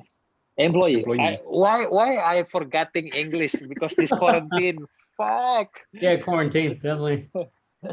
Yeah. So I'm not like not like full timer employee at that time, because if you want to become a full timer employee, you have to do it like for probably like 2 years. So in my second year, slowly I got an offer in Magic from my manager. Oh, right, like a show. So like a show, and then my rates that time was like double. Yeah. My show rates double from my like monthly fees Yeah. in my office. So I do 1 hour show for like double from my monthly fee. So I was like, I'm doing this magic and I'm so very happy. Although I have to do it like a whole day, I don't mind because I enjoy it so much. And then when I go back to office, I was like, oh, it's so tiring. Yeah. I get that, man. I know that. Yeah. I think we've been there, yeah. Yeah. So and then at that time, in my second time, so when the office told me that, so this is the time we want you to become our full-timer employee, and I was like, no, I think I get my own job right now as a magician. Magic. Yeah. So that's what happened to me. So that's my call, because I found out when I do magics, I not just entertaining people, but I also got entertained by watching them. Yeah, I also get entertained when they like, oh, I got entertained also. So it's like their smile, their reaction. It's charging me. Like I have like more fuel to living up my days. Keep running. Yeah. That's why, you know, when I had a sore throat without voice, I still keep going because I really enjoyed it. And also that there is a saying, saying that a person who's most blessed is the person who can do the job that he loved. Like, I mean, if I love this thing and my job, if I love photography and I'm a photographer, I mean love, like really, you know, immensely in love with that subject, you'll be super blessed. Because you don't have to work a day. It's not work for you. It's just like playing. having Exactly. fun. I'm just, you know, I'm doing my tricks and then I'm just having fun. I'm just, you know, so yeah. It's like you're doing what you love and you get paid. Exactly. How good is that? Exactly. Yeah. Hey, you know what? The funniest thing is my first client at that time, first client when I do my shows. So the thing the story that I told you before is like, the fee that I had like double from my monthly salary.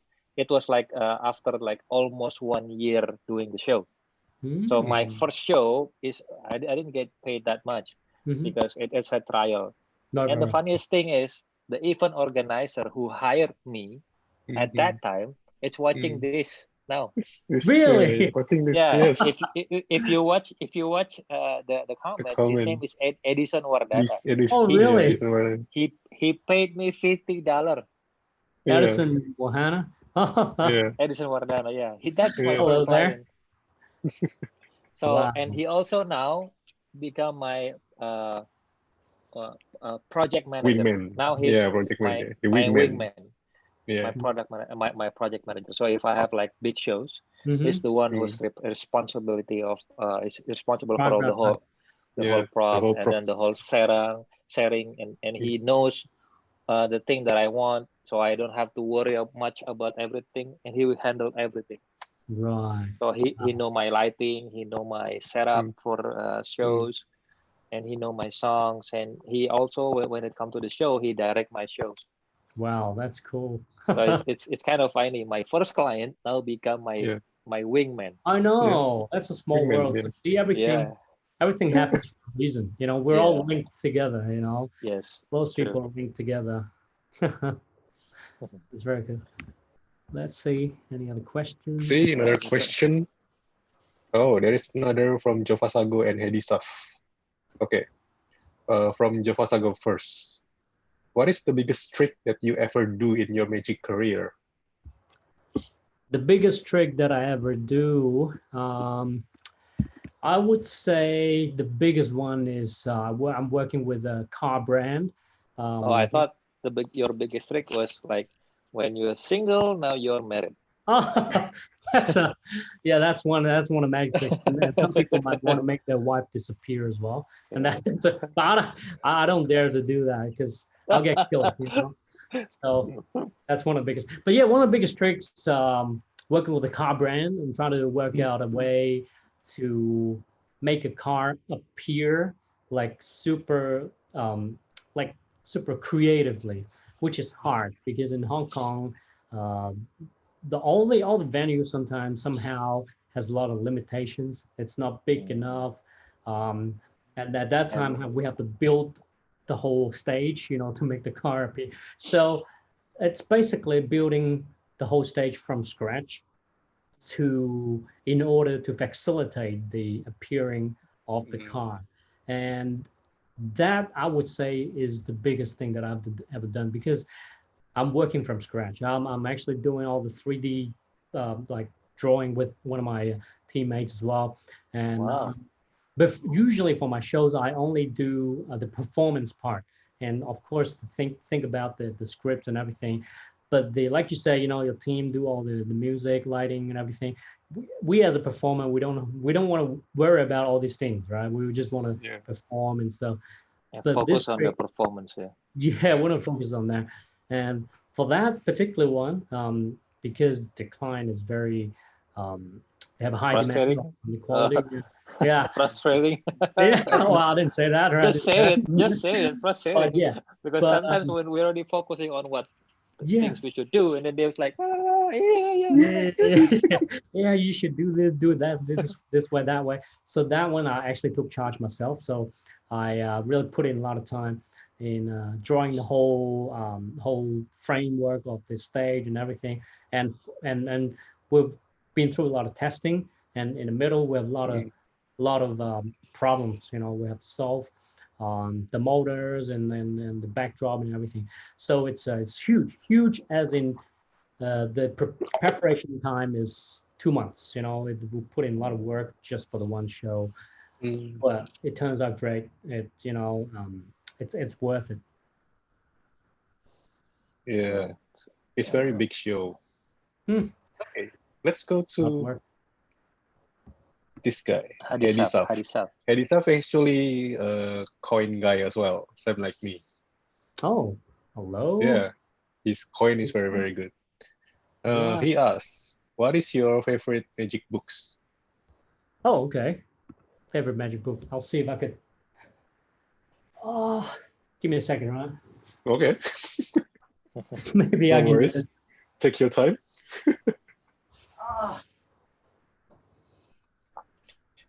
Yang mau tanya lagi, jangan sungkan-sungkan untuk tanya. Begitu. Ini banyak yang komen juga nih.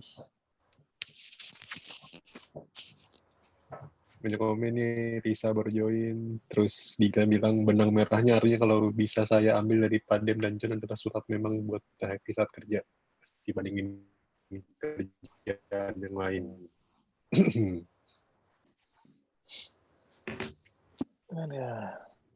One of the classic.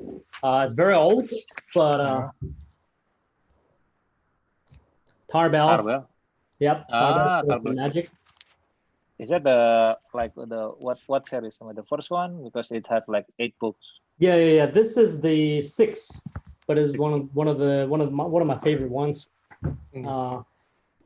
Teaches the basic tricks, very basic, but I think it's a good series to start on. Teaches you a lot on not only the secret, but also give you tips. And what is this so special is because these days we all learn with video, right? Videos. Correct. And by watching video, like I said before, you'll be very easily affected by the performer. Like, for example, I downloaded, instant downloads on Penguin Magic, and the performer, I'm actually, the people might be easily affected by the performer, the style and everything.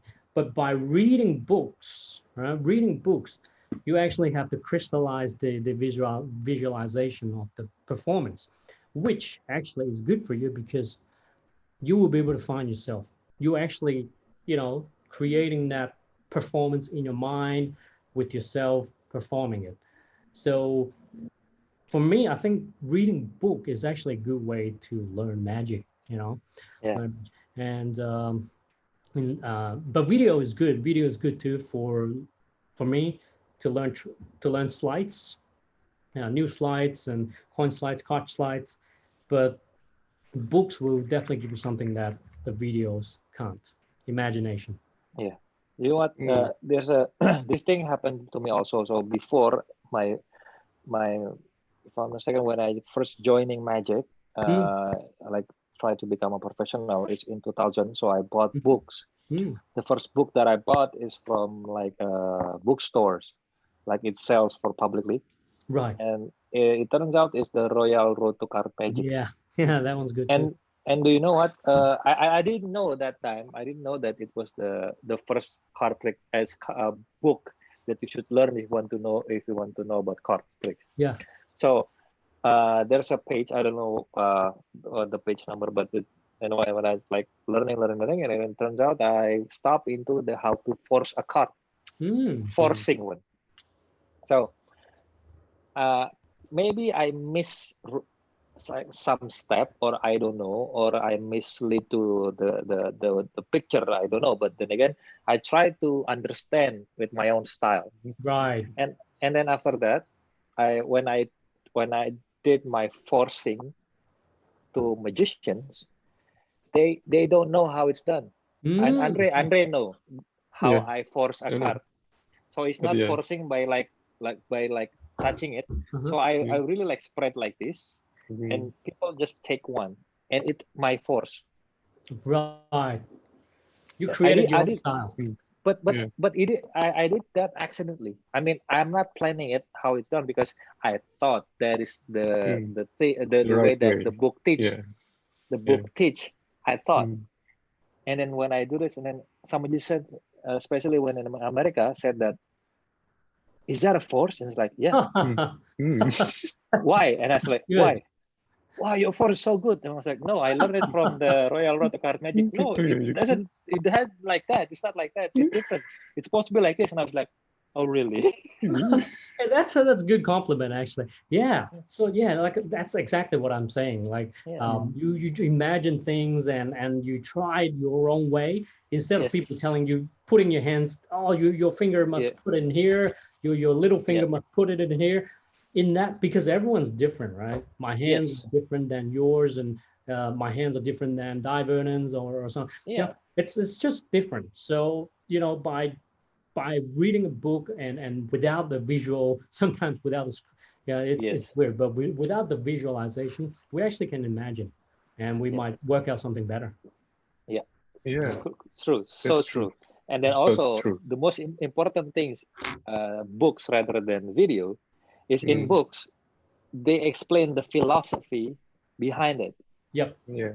When it comes to video on YouTube, you just know the tricks, but you don't know why it's supposed to be like this, why it's supposed to be like that.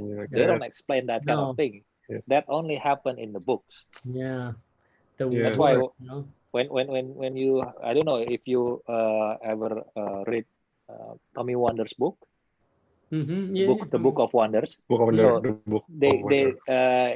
have the book have like only like few pages explaining the philosophy behind it. So why need this? Why the attention? Why you have to like raise your hand like this? It's explain the philosophy behind it. And for me, that's the most beautiful part in the book.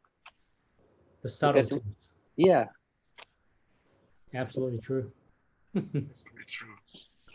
Okay, one last question before we wrap things up, and this is a very important question as well, especially for the magician who wants to go professional. From Aaron Nathaniel, how is the creative process in making magic for a client, like a brand or something? Very good question. That's the one thing that I do all the time these days, especially these few years, because like I said, I really want to bring magic to the mainstream. So first of all, we got to understand, why do we have to customize magic? First of all, we want the client to feel special. Like, we don't want to give a canned magic show to our clients, right? Secondly, the clients are looking for value from us magicians. So, of course, magic is great, but some clients might look for something more than just entertainment. They want marketing value. So the customization project, the customization progress starts from understanding their brand and the product and the message behind it. For example, so let's take this coffee cup, right? So if there's something special about this coffee cup, for example, if it's eco-friendly, or the coffee bean is from a special place in the world, we have to involve that in our magic tricks. So we always have to think about the value that we can provide for the company.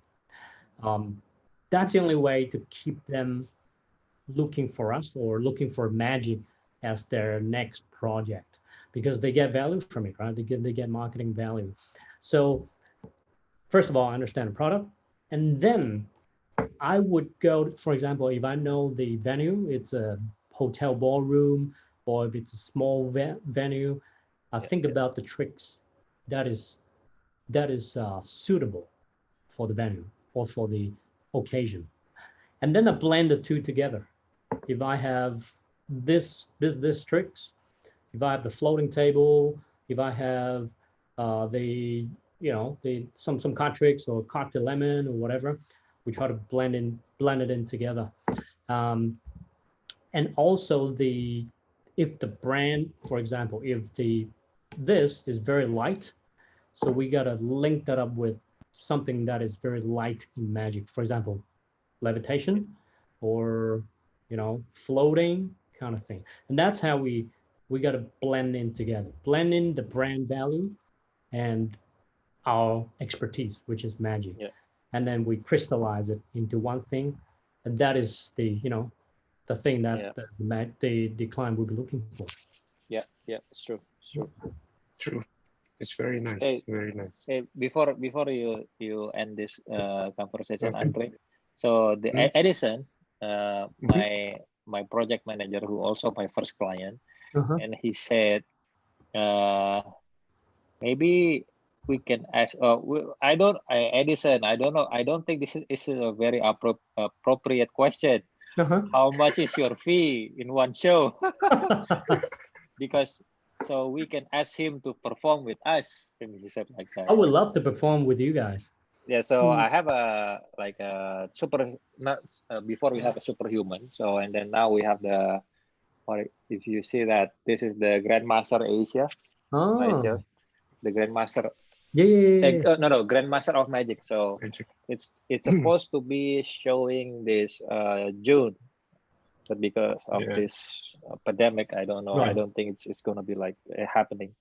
So basically, we do it two times a year in Philippines. Okay. Hopefully one day we can invite you to be one of the performer. Oh, I would love it. I would love to perform with you guys. And in terms of the rate, it's friends price. See?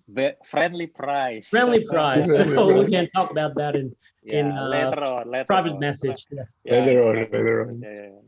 Yeah. But yeah, I'm down. So is it like a tour thing, like in Philippines, different venue, or in only one?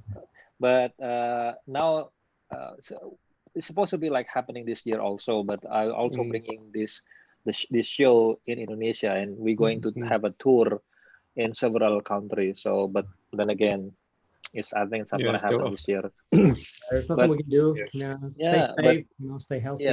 Probably next year, if you're done with this, maybe we can work things out. So we go for the Philippines first, and then we go for Indonesia. So it's like a very country tour. Absolutely, anytime. Waiting for you. Cool. Okay, let's wrap this up. Thank you so much, John, for your time. Thank you you. for your Yeah, sharing. thank you so much, John, and then Thank for you the so I think share. it's very inspiring for us and for magician here.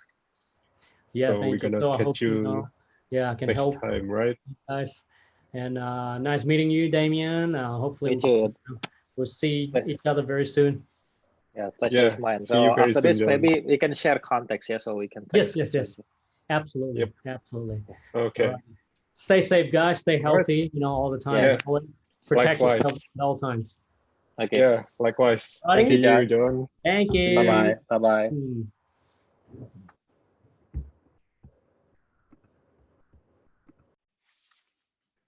Oke. Ya. Itulah teman-teman, teman saya dari Hong Kong, teman gue dari Hong Kong, benar-benar real world profesional yang mulai dari ground bawah Raj, ya. sampai Yang barengan sama Andre. Ya kan, ini barengan sama lo kan, 15 Iya, tahun. bareng. Iya, kita belajar dari nol sama-sama itu waktu itu di Melbourne. Jadi sampai dia sukses sampai sekarang. Jadi buat teman-teman di sini yang nonton ada sekitar 14 orang. Gue dan Andre juga lagi bikin movement juga. Jadi Andre kebetulan kenal beberapa pesulap-pesulap underground yang bisa dibilang bagus. Jadi semoga dia nanti akan mengundang teman-temannya tadi untuk live di Instagram, live di YouTube dia juga. Okay. Jadi nanti akan dipromot juga sama gue supaya kalau misalnya kalian mau belajar atau sharing atau bertukar pikiran dengan pesulapnya bisa nanya langsung gitu kan. Iya, betul. Kita saling berbagi berbagi ilmu. Knowledge, berbagi ilmu. Andre dengan teman-teman underground dia yang mendunia juga. Gue mungkin dengan teman-teman yang beberapa mungkin kalian sudah kenal, yang kita belajar dari segi suksesnya seseorang yang sudah terkenal gitu kan. Kayak kemarin di MC kalau dari gue. MC, dan juga teman-teman dari Mindo, si Dr. Frenos dan Bo Vernon. Dia dengan mengundang teman-teman pesulapnya dan membahas tentang lebih dalam lagi how deep tentang seni sulap Indonesia. Jadi sama-sama kita semua berjalan bersama-sama di sini. Kita saling bantu. Kayak tadi juga Bo Vernon juga bantu ya promote, padahal nggak begitu kenal sama lo kan. Iya. Terima kasih Bapak Bo Vernon atas support dan dukungannya. Om. Kelihatan deh. Om. Jadi kita saling bantu support. Kalau misalnya teman-teman yang nonton ini, kalau misalnya kalian ada event apapun, tag gue di Instastory kalian karena pasti gue akan support. Gue pasti akan support, Trilogi akan support, semua komunitas Indonesia akan support. Karena sekali lagi kita sama-sama gitu. Dan makanya gue thank you juga sama Andre diundang di live percakapan ini, bisa bertemu lagi dengan yang terima kasih yang mendukung support ini channel gue yang baru ini. Kita nggak pernah tahu. Terkadang kita kan belajar dari orang-orang, pengalaman orang lain. Kalau gue tadi senang, terus terang gue senang dengan si pemikirannya si John. Dimana tadi dia bilang dia mau John said that he want to make magic mainstream. Ya kan? Itu yang gue suka dengan pemikiran dia, karena itu yang kayaknya harus kita lakukan sekarang. Betul. Ya kan? Itu yang harus kita lakukan dengan teman-teman pesulap lain. Jadi kita harus bikin sulap itu jadi mainstream. Karena ketika sudah mainstream, semua orang sudah akhirnya menggandrungi, menyukai, itu akan mudah buat industrinya. Buat teman-teman juga bisa dengan mudah. Jadi kayaknya bagus nih. Let's make magic mainstream, mungkin kita harus bikin seperti itu sekarang. Betul. Kita ada jadwal live lagi bro dengan salah satu pesulap underground juga, mungkin. Mantap. Oh ya, ini juga gue juga mau mensupport juga. Jadi buat yang 14 orang yang nonton, nanti hari Jumat kalau nggak salah Jumat. Jumat. Gue hari Jumat gue nanti akan live bareng Bo Vernon, Oge Artemus, terus Jiban sama Dr. Frenos. Itu ngebahas lebih dalam lagi tentang kenapa sih sulap ini nggak bisa maju? Kenapa seni sulap ini nggak bisa maju? Kita akan ngebahas itu, dan itu gue lupa jamnya, tapi ada di Instastory gue. Tapi intinya hari Jumat. Dan kalau nggak salah juga hari Sabtu nanti gue akan live sama Romi Rafael di channel Romi Rafael. Jadi gue diundang live sama Romi Rafael. Hari Minggu sama lo, Andre? Iya, hari Minggu sama gue lagi dengan hari Minggu sama lo. Pesulap underground Melbourne. Ya. Dan hari Senin? Ada lagi gue. Hari Senin? Oh gitu. Gua Jadwal Kakak padat ya? di channel gue hari Senin bersama Ondrej Pšenička. Senitska. Ya, hari Senitska. Senin. Oh, sama si Jamnya jam Andre. 7 malam. Oh, Jam oke. 7 malam sama Ondrej Pšenička. Senitska. Gitu. Very nice. Jangan lewatin guys, catat lagi jadwal-jadwalnya. Jangan Ya, sampai lupa. ingat ya, tadi Kita jadwal support itu banyak semua. tuh. Dari hari apa tuh? Pokoknya Jumat, Sabtu, Minggu. Sabtu, Jumat besok, Minggu, berarti besok ya? Besok. Besok sama Frenos. Sabtu Sabtu sama Romi Romi Rafael. Rafael. Minggu sama Minggu Andre. sama gue Senin lagi. sama... Senin sama di channel Oh, lu. banyak banget hiburannya ya pesulap zaman sekarang ini ya. Iya, makanya. Kita termasuk beruntung loh. Gue termasuk beruntung loh bisa dapat ilmu banyak. Harusnya kita merasa bersyukur. Betul, karena harusnya kita bisa banyak belajar dari pengalaman orang lain ya. Sip. Betul sekali. Oke lah, karena kita harus pergi ke DC, Dre. Iya, betul. Kita harus Kita harus pergi ke DC. ke DC, kalau nggak ke New York kita ya. Kita menuntaskan tugas kita yang belum selesai. Ya. Kita akan berperang di Division 2. Oke, thank you semua para magician, para teman-teman atas dukungan dan supportnya. Silakan, kita harus dukung terus sulap Indonesia untuk lebih maju. Siap. Oke, Thank see you you, Dre. guys. See you. Bye-bye.